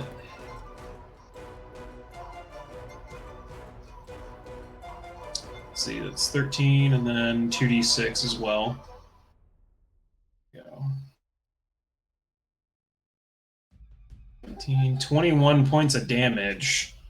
Damn. Is not looking great, as it now has a slight breeze followed by 2 arrows sinking into its exoskeleton. It's kind of just screaming out in anger.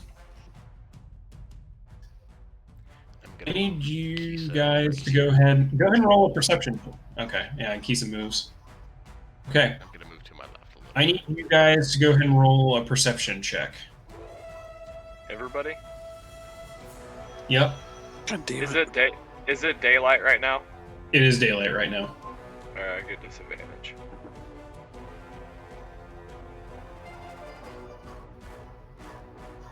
Okay. Finn, either one of your rolls is good for it. Taylor, Tyler, and not Rix. You guys are able to hear the slight grounding noise beneath you ways as Oh god. 2 more Cats. suddenly appear right here Wow. and right there. As they pop out of the ground, emerging with more of the frothy acid dripping from their mandibles. This one over here is going to try... Let's see.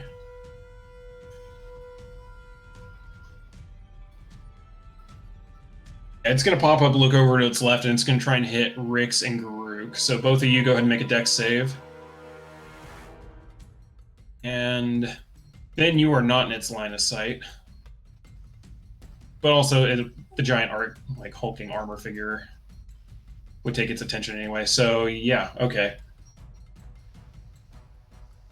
And both of you make another dex save as well, because the other one's going to shoot at you as well. Because you two are still standing on their corpses, kind of. Okay, Rix has 1 failure and 1 success. But he takes full damage anyway. So we'll say... Where is it? 3d6, 3d6. Kendall, you succeed on both of those, so you take 3 and 4, so 7 damage. Rix, you take full damage on all of that because of acid. Yeah. Actually, hold on. I think one of those is actually double because you're weak to armor or to acid. Yeah, okay, you take double damage on one of them. So we'll say it's the 6. Yep. So you take 12 and 8, so 20 points of damage total. Or 20 points of damage total. Okay, I'm good now. As the acid I'm not good. I'm not good. Yeah, but... as the acid starts biting into your armor a bit, getting a little warm and singy in there. It's about to get even worse too, because I shouldn't have made those last attacks normally. They should have all been a disadvantage because I can't see shit in sunlight.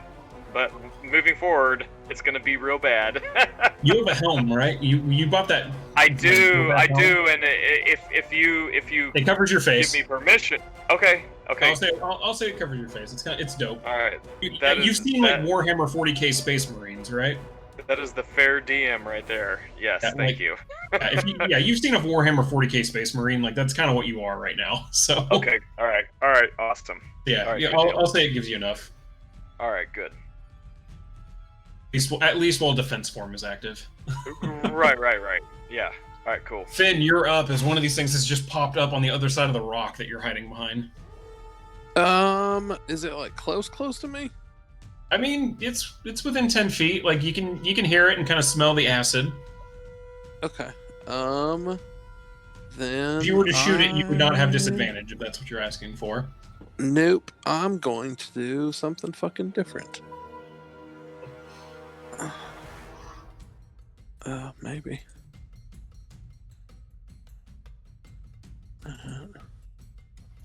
Oh, there we go. I'm going to cast Thunderstep. And I'm going to teleport over behind this rock. Okay, and for that, is it all creatures within that range, or is it just ones you're choosing? Oh, that's a good question. Each creature within 10 feet of the space I left. So I would have been like here.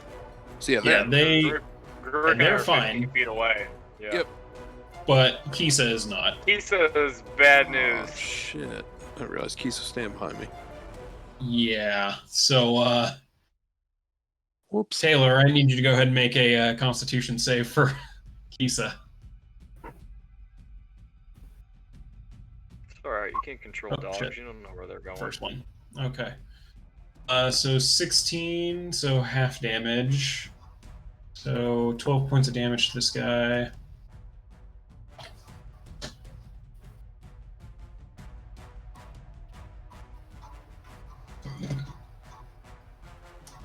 And all right, so yeah, Kisa takes the full 24 damage then. Oof. Ow. Damn. Still alive. So, Barely. alive? Goodness. Two. Oh, loving it. Oh, that's good. Wasn't Finn's fault. He didn't know she was back there. Yeah. I really didn't. If I would have seen her, I would have either moved forward or Yeah. teleported her with me. All right. Anything else, Finn? No, I think they'll do it. That was my action, so teleport took me out of the range, so now I'm good. All right. Garuk, you're up. Okay. I'm going to run up the tree. Okay. And then I want to jump down onto the top one with my dagger of venom.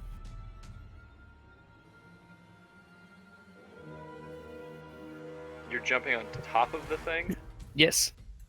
My God. Because it normally would be a check to make it up the tree, but I know you have the climbing ability, so we'll say it takes your bonus action to get the full like height up there to jump. So you get to make, yeah, you go ahead and make your, you get one attack. Yeah. That's a hit. Go ahead and roll damage.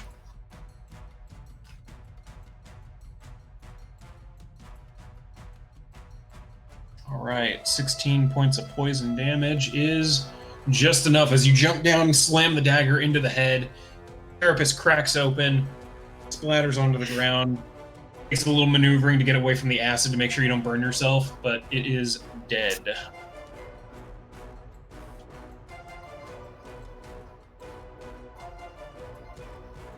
Rix, you are up. Okay, so the one down by the tree's dead. Mhm. I just don't have a lot of movement, guys. So what I'm gonna do is I'm gonna use my movement to go here and go here, and then I'm going to use an action to use the rest of my movement to try to cut him off, and I'll stand right here. Okay. I don't think I can do anything in my bonus. So that's all I'm gonna do.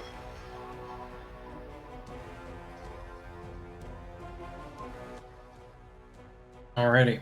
Tyler, it is your go. Alright. I'm gonna come up here. And I'm gonna cast Thunder Wave.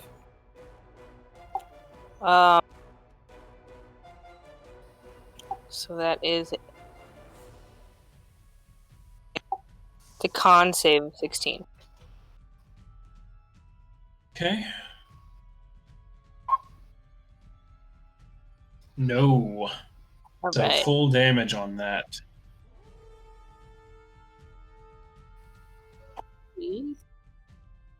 Which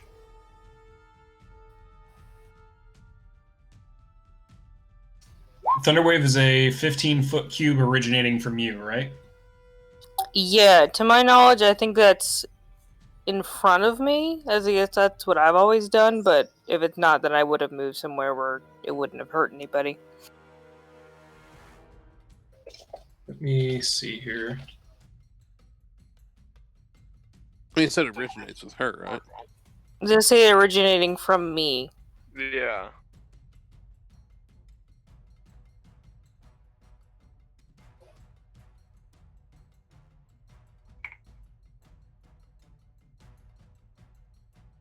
Okay, yeah, no, it's supposed to be you push it out in front of you.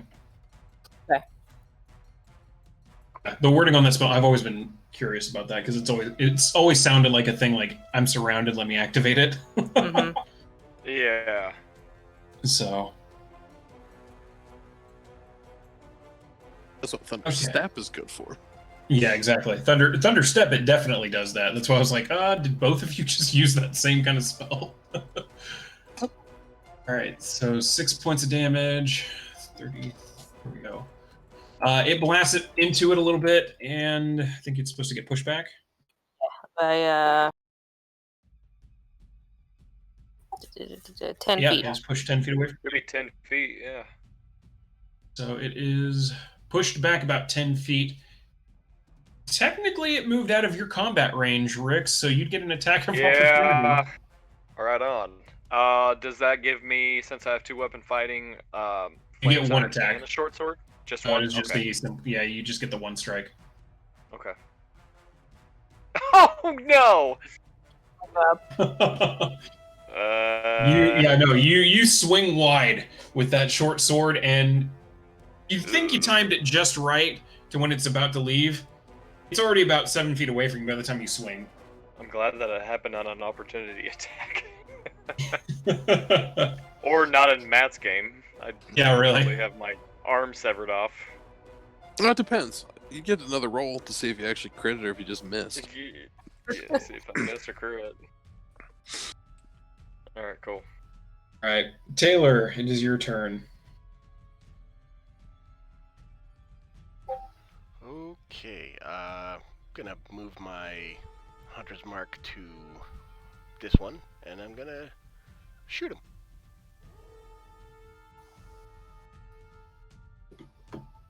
Alright.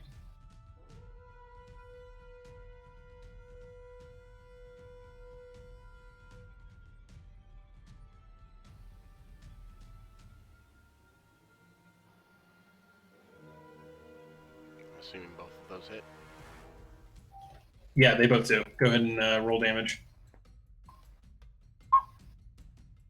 18 points of piercing. Damn.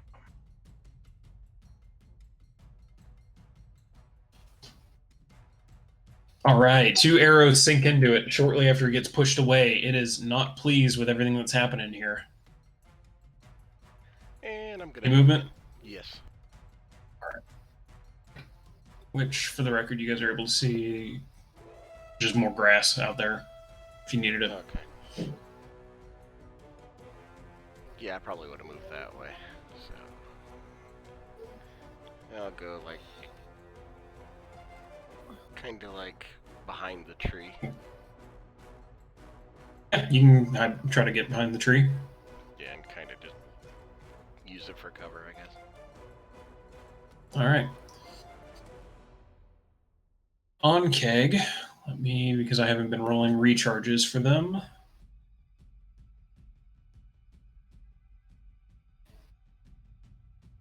Oh, they don't get it.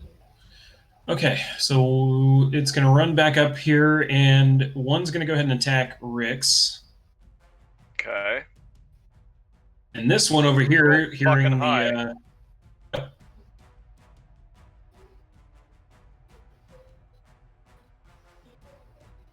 And this one's going to run over and attack Garuk over here.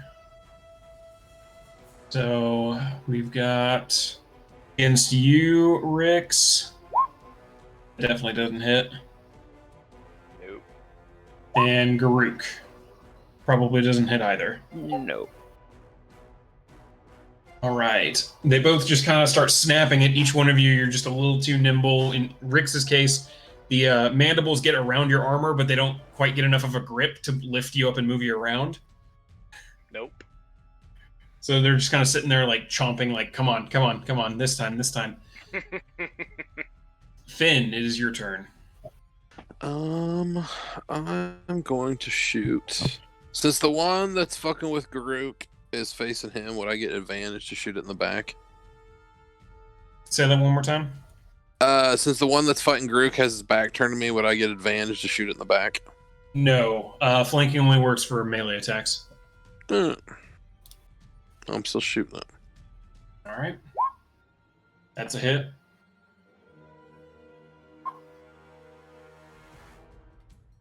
+4 modifier, right? Yep, it added to it that time. It just I Did rolled it like work? shit. Oh, you rolled a Oh, 1. yeah, I did. Oh, You crap. sure Okay. did. You got it fixed. It just was a shit roll. Yep. And your other one? Is it still alive? Yeah, it's still alive. I'm shooting the other one at it too. That does not hit. That one bounces off the carapace a little bit. Cool. All right. Any movement? Nope, I'm good. All right. On my rock. Farouk, it is your turn as this thing is menacing over you, trying to snap at you. Okay. I am going to run and slide up underneath it and stab it underneath with my dagger. Okay, go ahead and roll an attack. That hits. Go and roll damage. That fucking dagger of venom is dope. You slide up into there, jam it right into the center of the exoskeleton. You should go ahead and roll a dex save as this thing is now trying. It's dead and about to fall on top of you. You're like, oh shit, oh shit. You pull the dagger out and start like pushing yourself away from under it. You manage to get out from under it. It does not land on top of you.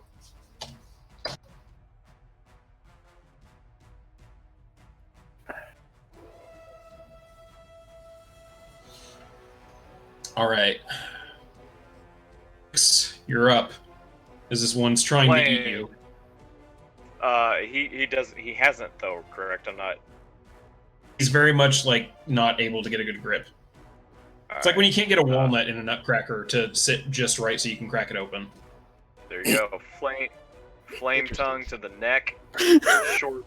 It's basically what he is. He's a giant armored nut at this point.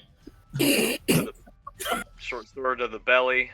The flame tongue hits. The short sword does not. One more flame tongue. One also hits. And then I go next for the short sword again. Damn. That one man. also misses. So, Alright, the so flame tongue both which hit. ones? Did the 14 flame tongue hit? Yeah, but the 2 flame tongue attacks Both. hit. The 2 short sword ones did not. Okay. I'm gonna roll damage. Oh, surely that fucking kills it. How do you want to do this? Traditional style, double scissor style, cross the swords, and if it's not big or if it's too fucking big, it's cool. But I want to cut its little head off. Chunk. All right. You watch as Rix, in this giant, hulking, lumbering armored form, just starts scissoring away at this as chunks of it just go flying. As eventually a pile of acid, pancake guts, and carapace are left in front of you, Rix. Everybody go ahead and roll a perception check.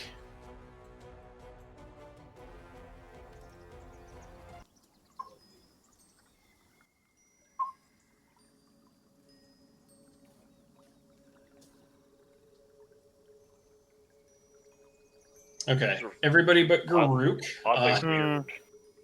As you guys are listening, you don't hear any like more grumbling or grounding noises. The signs that you've come to associate with these things popping up from the ground and attacking. You don't hear any more of them. However, like each one of these, whenever they pop up, they do leave a slight tunnel from where they came. You do hear the sounds of skittering farther down in the tunnels, but it sounds like it's getting fainter and fainter. Like whatever else was in there is leaving. Oh, that's good. How big's the tunnel? I mean, these things are pretty big. You can easily fit in the tunnel. If I stick my head down the tunnel, can I see what's around the way? Or does it curve? It curves around quite a bit. It's these are very similar to anthills. You're pretty easily not able to see much past like 15 feet where the tunnel suddenly juts away. But listening in for a little bit with that roll, it's definitely getting fainter. Whatever the hell is still in there is leaving. You do notice a lot of these like little tunnels where these guys popped up, they're mostly linked in some way, almost like a maze underground. But you also notice a couple of half-melted corpses in various parts of these tunnels. Give him the old fucking pat down. All right, whoever wants to go over some of the bodies you guys are finding in here, go ahead and roll a investigation check. Fuck yeah, they don't need it.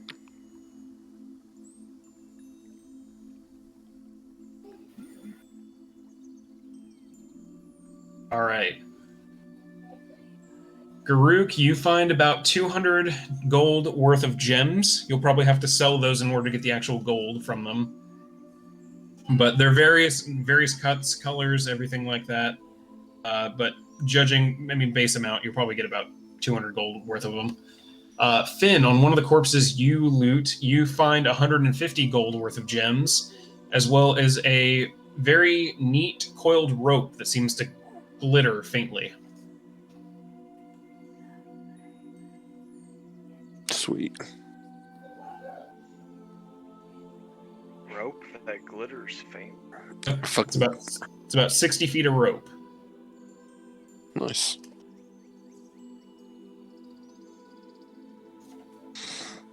Fucking toss that in the old pack. Nice. All right. Whew. It's weird to have combat, doesn't it? Yeah. Yeah, that was strange. I forgot everything on what to do. Corey, just admit it. That was combat for combat's sake. To be fair, I had a couple different random encounters you guys could run into. You just didn't. We did roll into that encounter. You rolled into that one. Wasn't even the best one, but okay. Well, we did get the naked dwarf falling from You the did. sky. That one a was good pretty good too. That was a good one. All right. But with that, the battlefield goes quiet. You guys are finishing going through the half-melted or half-dissolved corpses down in the tunnels and just kind of gently moving the on-keg corpses a ways around, starting to pack over some of the holes so you can get the cart across or go around. Is there anything else you guys want to do before you head out?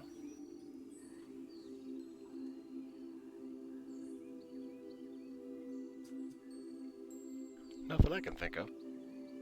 I don't think so. No, I'm okay. Yep.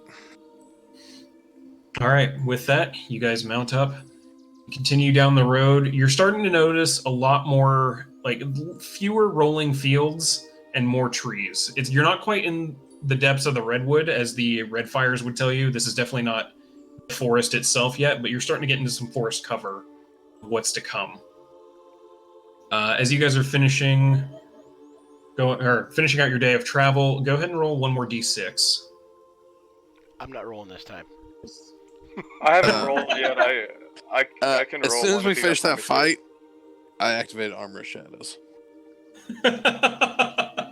Fair enough. Because I'd like to claim I just put it on every morning when I wake up, but I know that I actually have to say that out loud. Zach, roll again. Hey, you make me scream out mage armor, so it makes perfect That's what sense. I'm saying. Yeah. Hell yeah, you gotta say Well, that shit. Mage Armor actually takes a spell for you. It's just an innate ability for me.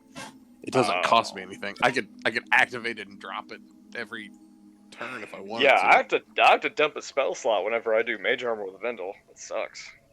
It's worth it though. And sorcerers Alright. don't get back until long rest, right? Yeah, it's long Yep. rest on them. Long rest. As you guys are continuing, the day, it's starting to get a little later. The light is a little more muted out here because of the trees that are showing up. Finn, as you're checking through Elvis's eyes, you're not seeing a tavern anywhere in sight down the road. Yeah, looks So like we're it's fucking sleeping rough tonight, guys. starting to look like you might have to camp for the night. Ah, damn. Time As for you guys are fucking going, though, Taylor to earn his keep.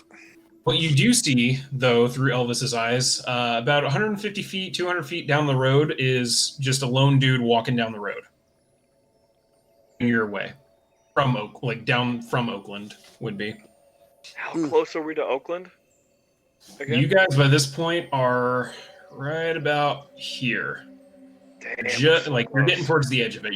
If you push through like an extra hour or two, at the end of the night, or like before you bed down for the night, you might be able to hit the edge of the forest.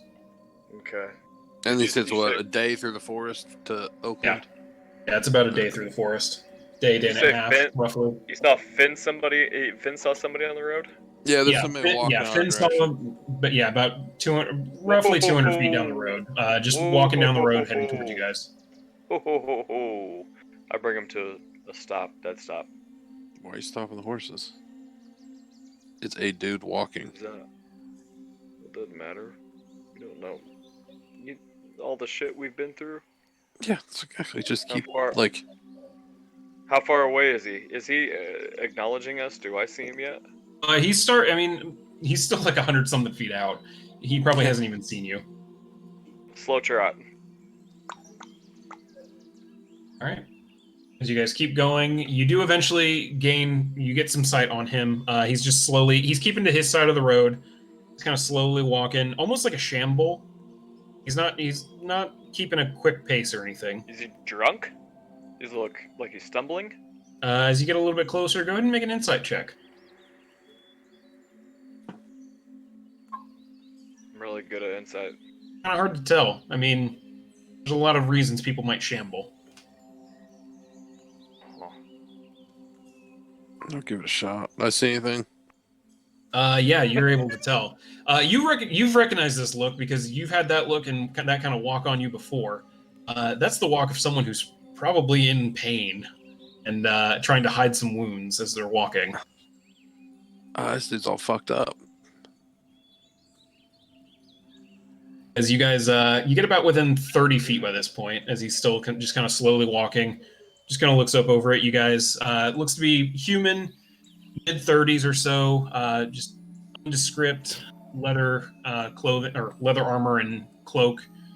Pulled up, just kind of looks at you, nods your head. Evening. Just goes to keep walking. Not looking so hot, Palooka. Yeah, it's been a rough day. Anything we should be aware of? No, just a decision on my part. You say he's a human? Yeah, appears to be human. I'll use my cantrip and cast dancing lights up above us, like about It's not 10 quite dark feet. yet. By this point, it's still not dark. Okay. yeah, it's evening time. Like the sun's going down, sky's getting orange, but it's not pitch black out or anything yet. Oh, okay. I'm not going forward any. Did he stop to talk to us, or was he just passing by? He was passing by. He didn't make any move to stop. You need help? I'm good. Thank you though. All right. Yeah. All right. Nobody objects. No one. Hey, we got a lot of shit on our plate. If you guys want to object.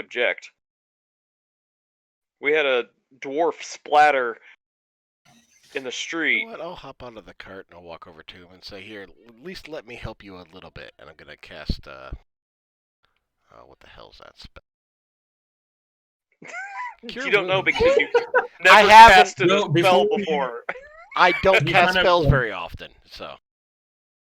As you go to reach out and do that, he kind of grabs your wrist. What are you doing? I have a healing spell. I'm gonna attempt to help you if you would let me. Go ahead and make a persuasion check. We'll retcon that I did not go. Yeah. And we are stopped. And I'm watching. Yeah, me. He kind of warily watches you. Lets go of your wrist ever so slightly. I'll place No funny business. I promise I'm doing nothing dangerous, and I will You cast. see, like you just see this like ever faint jolt of electricity through his hand, like through his fingers as he pulls it away from you, like as if he's ready to attack in case something happens. Okay, well, I will actually cast Cure Wounds at level 2 on him. All right. You will put your hand on his shoulder. 10 points of healing. All right. With like a sudden intake of air, the look on his face, like immediately looks like relief. Like he's feeling a lot better now. Is that better? Thank you. Thank you. No problem. I've Um, been there before, so. Here. He pulls out from behind him and hands you, goes to hand you a scroll. Well, what's this?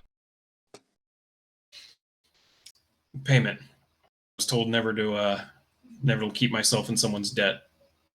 Thank you. You don't need to pay me, but if you insist, I'll take it. I do. All right, then I will take it. Thank you. The scroll and goes to walk away. Be careful out there. Keep your eyes to the sky, too. Just kind of looks up. I'll try. Thanks for the warning. And you keep an eye on the road. There's a lot of dark things in this forest.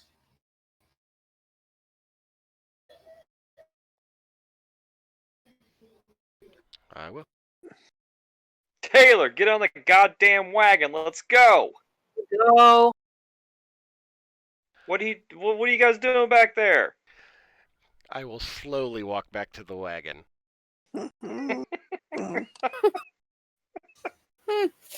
And you do. It's an agonizing, slow stroll. Oh my god. The horses are starting to get irritated, right? A little bit. They're kind of like Fine. they're chomping at the bit a little bit, like, come on. Eventually, though, he hops on and you continue on your journey. And you now have some kind of scroll that seems to have some kind of power in it. Yes. Taylor, you're not entirely sure what. I will add that to my inventory or something, to a note somewhere. Yep. Yep. Some kind of magic scroll. Maybe whoever identifies my glittery rope can tell us what it is. Yep, that's true. You also have a glittering rope. You guys have a lot of shit that is still unidentified. Mm-hmm.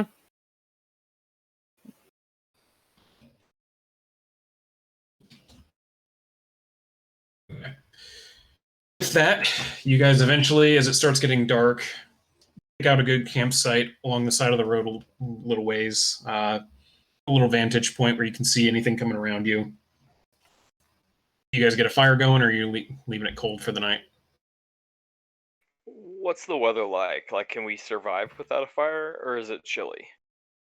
It's at this point. It's let me see. I think I have it as Like, I wouldn't want a fire unless it was necessary. it's like mid-spring. I'll say go ahead and roll a d10. We'll say that.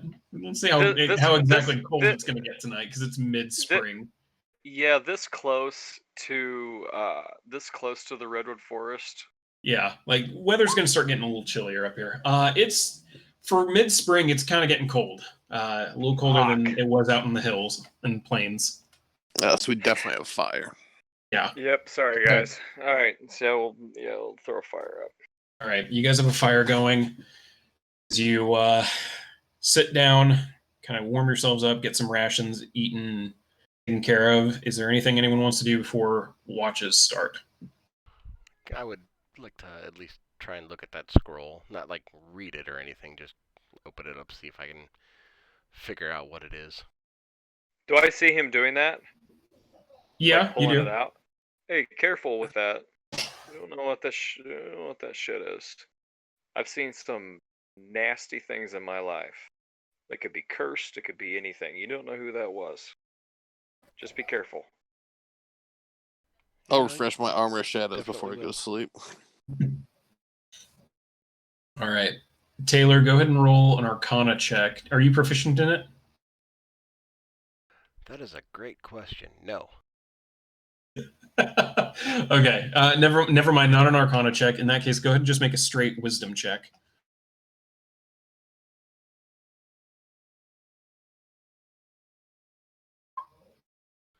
Yeah.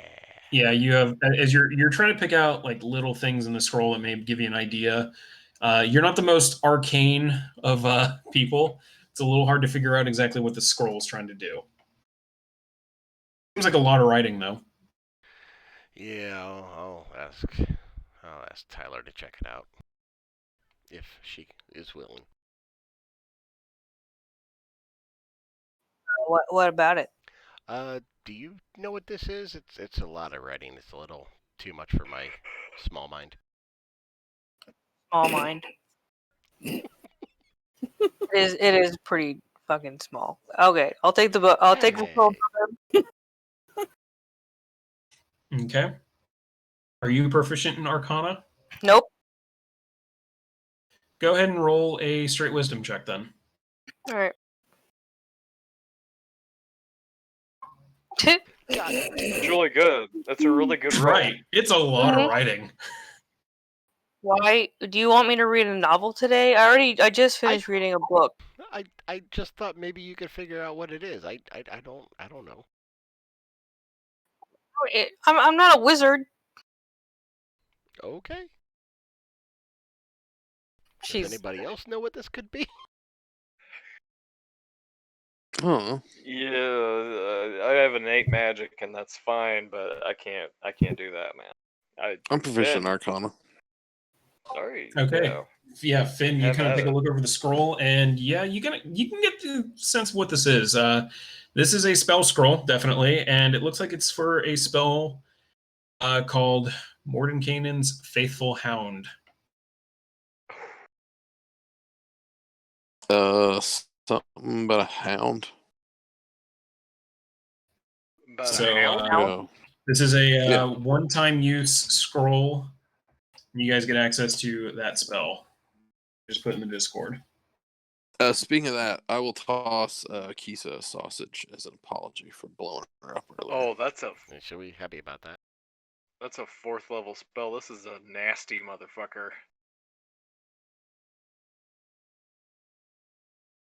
Sweet. Is that good, I assume? Yeah, you summon a dog for 8 hours. Like you needed more fucking animals.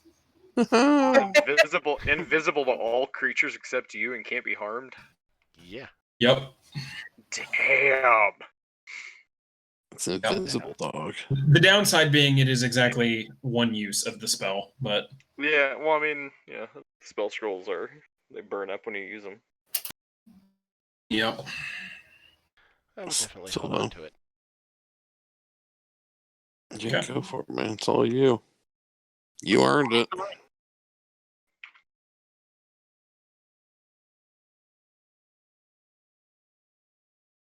All right. Is there anything else anyone wants to do before the night is over? Yep, like I said, refresh my armor, but that's about it. I don't think so. I want to try to fuck with the book. Oh yeah. Should we fuck with the? Fuck yes. All right. She'll get out the book. Ew. Are we talking about the book that you have been reading about? Yeah, the magic Well, book. what where are you we gonna write this do with it? shit in it. I don't know. What's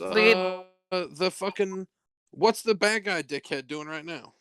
Oh Like the blade. shit! Yeah, we can What's scry that on motherfucker, or maybe Yeah, it takes ish. like a day for it to show up. But Okay. Yes. why should be taking a shit? Check It's on on, yeah, it him or tells you in, 24 hours he was pooping. That's it's it. 24 to One 96, sentence. depending on the lunar cycle, which. Where did I put my calendar? Okay, so this book actually it says see through events that have happened or are happening, so we can look at shit. That's what I mean. So that's what I wrote. I was That's like, been what's happening the in the blade past. doing right now? Yeah. So I'm saying, what's he doing right now? And in 24 hours, he'll tell us what he was doing right now.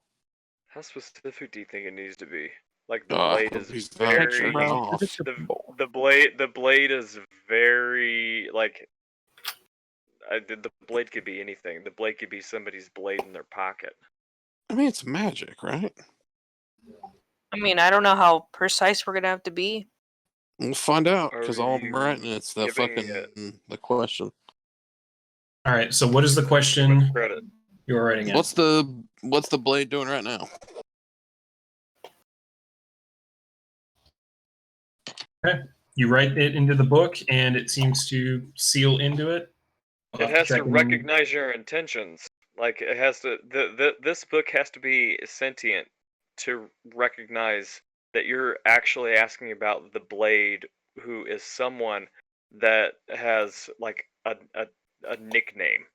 There's no way that's gonna work unless it's a sentient being, and if that's the case, this book is fucking terrifying. It's a fucking magic. Oh, because that makes less sense than I have to write his like specific like fucking government Yeah, name in it. kinda. If you say the blade could be fucking anything. But it's not. It's one specific person. How's that different than I write? What's fucking Oliver Bolivar Butt doing right now? Like the book doesn't give a Because- shit. well, like Because It won't whenever write- you question. write, When you wrote it book, in, did you capitalize Blade? yeah, of course. I'm not a fucking Yeah. asshole. There you go. It's like his nickname. We'll find out soon enough. All right, You'll find out in 24 to 96 hours. 24 to 96. That's how long it took for us to figure out the election. Except there's no. I think it was a little longer than that. We'll let you know in 4 But months. haven't you heard the election's still up for We'll let you know grabs? 4 months. Yeah. Yeah, all those recounts in all those states. All that election fraud. I should have never. So said you anything write the about question in the book. politics. Close the book. Set it aside for the night. With that, who's taking first watch? I will.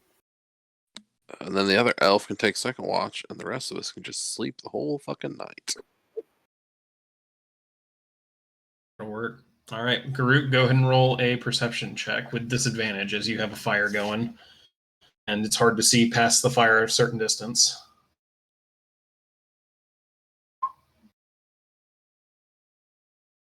You don't see shit. It's kind of weird being here in a forest. It's like totally, really like new territory for you. The fire just mesmerizes you. Yeah, you're like vaguely hypnotized by the warmth and the flickering flames. Like, ooh. I'm also trying to read the 2 scrolls that I was handed to. So Okay, for those.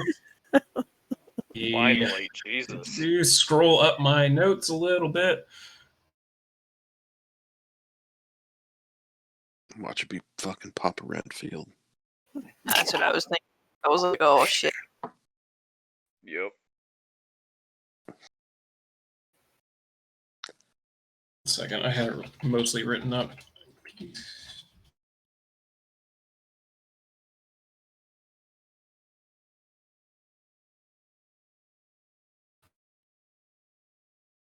I'll send you that stuff here in a second once I get it organized. okay.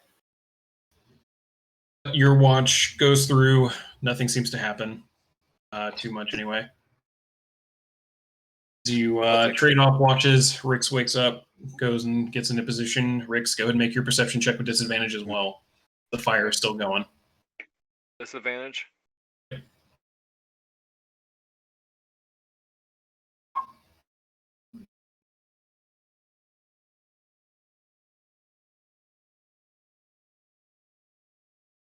Right, your watch goes through as well. Doesn't seem to have anything happen during it. The morning eventually comes. Everything gets a little bit warmer as the sun starts peeking through the trees. The tree cover here isn't exactly, it's not like heavy yet. You're not in a deep forest or anything. The trees are still fairly normal size. From what you've heard of the redwoods, they're fucking big. So you guys know you're not quite there, but you're getting there. Right. We are in an area where there are trees, though, right? Like, shade is. I feel like we were on the road. It was barren, and there weren't a lot of things. Like, I'm just thinking about my sight.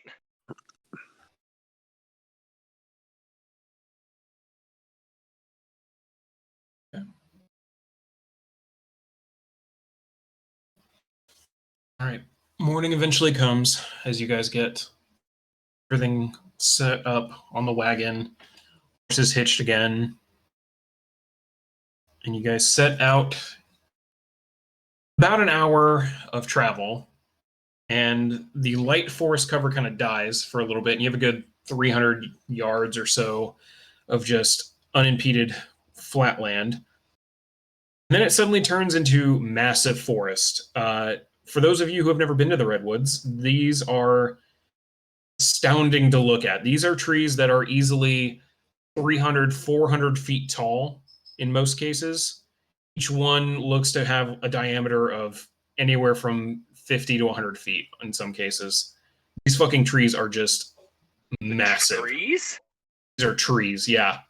Jesus. Yep, think about that. A tree with a 100-foot diameter. This is a beast of a plant. It's a big And gonna these get all rise up. Fuck yeah. Yeah. It's almost.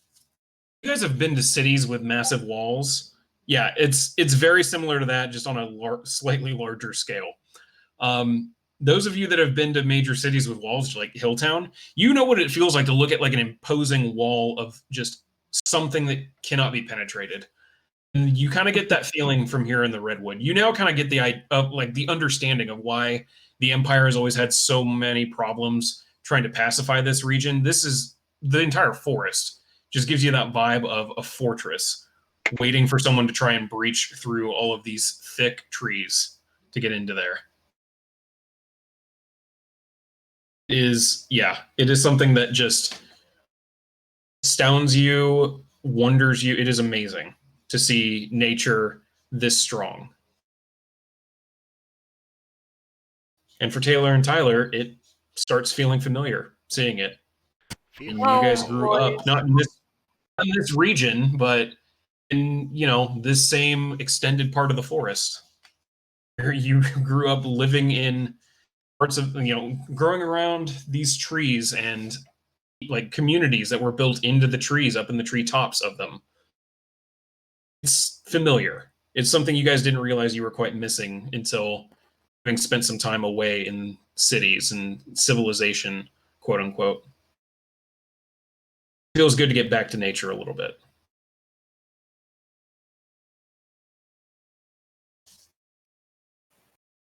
I'm gonna offer everybody some ale from the cask that I have that apparently feels like home that I got months ago.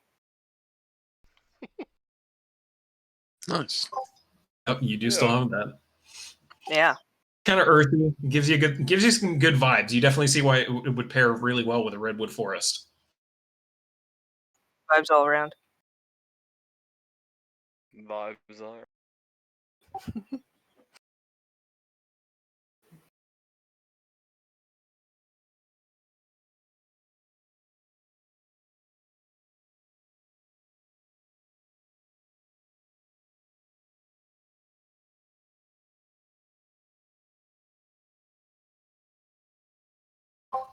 As you guys are entering, I'll go ahead and have whoever's feeling lucky go ahead and roll one more d6.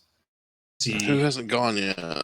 Yeah, is there anyone that hasn't rolled yet? I don't think Garuk has. Oh, there we go.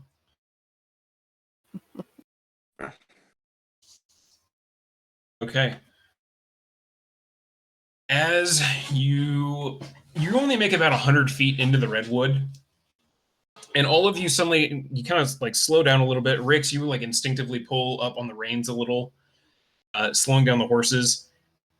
All of you just kind of feel this like weird fuzzy haze in your head a little bit. Like your eyesight kind of dims a little bit.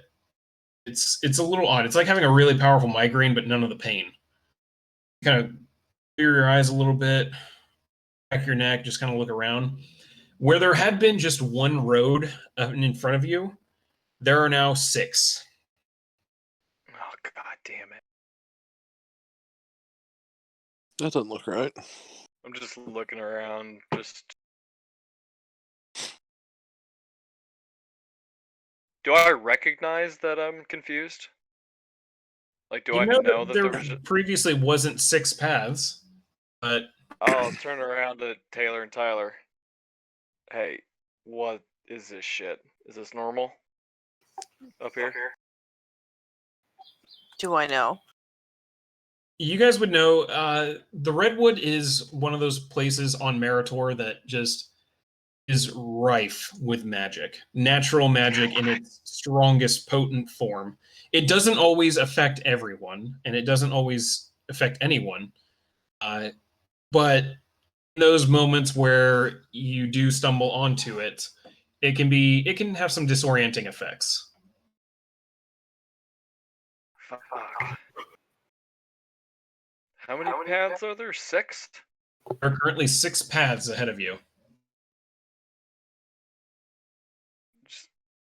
I mean, are these all like real paths? I mean, they all look real. Yeah, Finn, hold the range real quick. I'll hop off and... I'll send Elvis flying down the farthest one to the right. Are they all right at this fork right here? Like, they're close, right? It's not like they're all spread out. Yeah, they're spread out like a 6-way fork. It's ridiculous. Yeah. Okay, so you're sending Elvis to the far right one? Mm-hmm. Go ahead and roll a d6.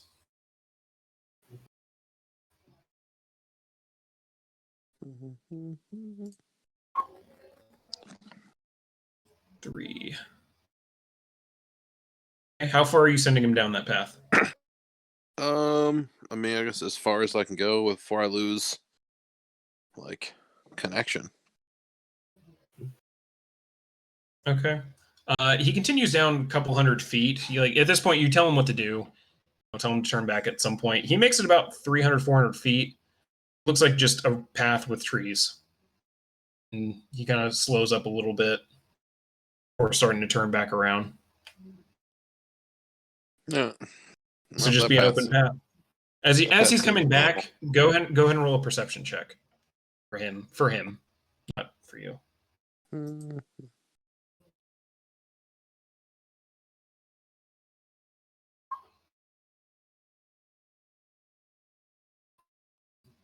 Okay. As he's coming back, he does hear the soft sound of a wind chime blowing along a breeze through that path.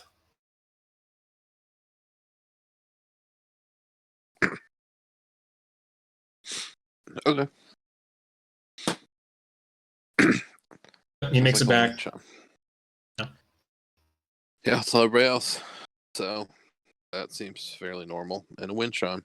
Do I need to send down the rest of them? Or do we just say fuck it and pick a direction and go?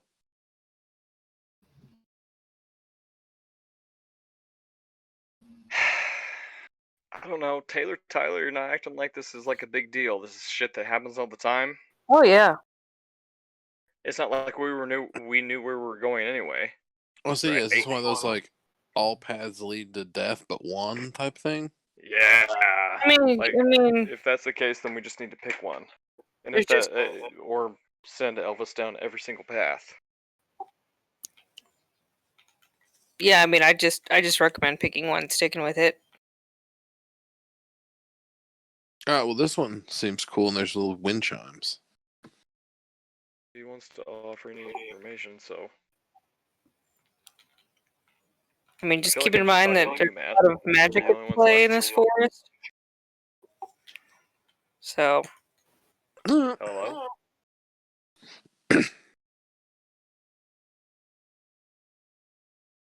So do we want to go down the one that Elvis went down, or do we just pick like another random one?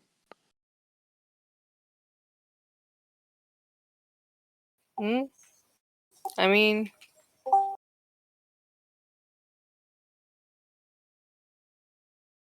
All right, well, fuck it. Ricks, go down the one all the way to the right. There you go. All right, cool. All right. As you guys start heading down that way, first couple 100 feet, uneventful. Nothing seems to happen. Okay. Couple 100 feet past that, you start hearing the chime noise that Finn mentioned. It's very faint, and there is like a slight breeze as it seems to play. You do all hear it though. Seems to be coming from farther down the road, but also a little ways north off of the road. Like a wind chime? Like a wind chime? Like a wind chime. Okay.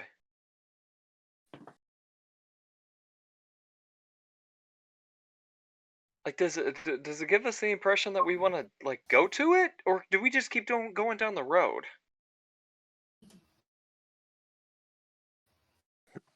I mean, Is anybody helping me out here?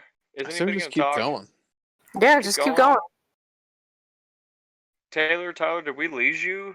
No, they said just keep going. Oh, just keep going. Oh, I think my shit might be cutting out then. Okay, let's just keep going. Okay. You can continue down, keep going down the road. Eventually, the wind chime sound, the breeze seems to pick up a little bit, and the chiming sound gets a little bit louder. It sounds like you're a bit closer. Sounds like it's about a couple 100 feet off the road. It's kind of hard to see it at this point because trees that are massive, but you can kind of guess the general direction of where the chiming noise is coming from. I'll send Elvis that direction. Okay. Elvis goes and flits around the large-ass trees a little ways. He makes it about 200, 300 feet away before spotting one of the large redwoods. But built into the base of the tree at ground level is what looks to be someone's living quarters. You see what looks to be a front door and a window and a porch carved out from the trunk and one of the roots of the tree.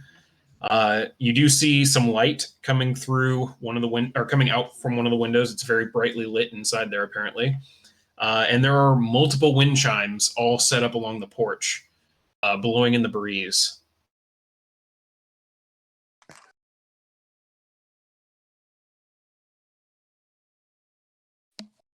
Sweet. There's a house over there. Want to go? I don't know. I mean, kind of. But. I say why not? All right, so what are you guys doing? Does the road go closer to the house, or does it just kind of go parallel to it? Parallel to it. At this point, you guys are at the closest point to that house that you're going to get. We'll On go the road. knock on the door. How are we feeling at this point? Like, are we? How late is it in the day? It's about midday by this point. Okay, so it's not like we're exhausted looking for somewhere to go. No. By you guys have been traveling. It's not too long in the day, and it's pretty easy travel to begin with. So, yeah, I mean, everything feels fine. You're perfectly able to see in the redwood. There's enough light coming through the canopy that it's not an issue.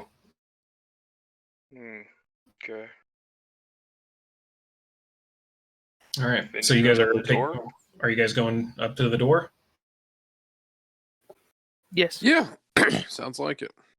Okay. You guys get a little bit closer to the house.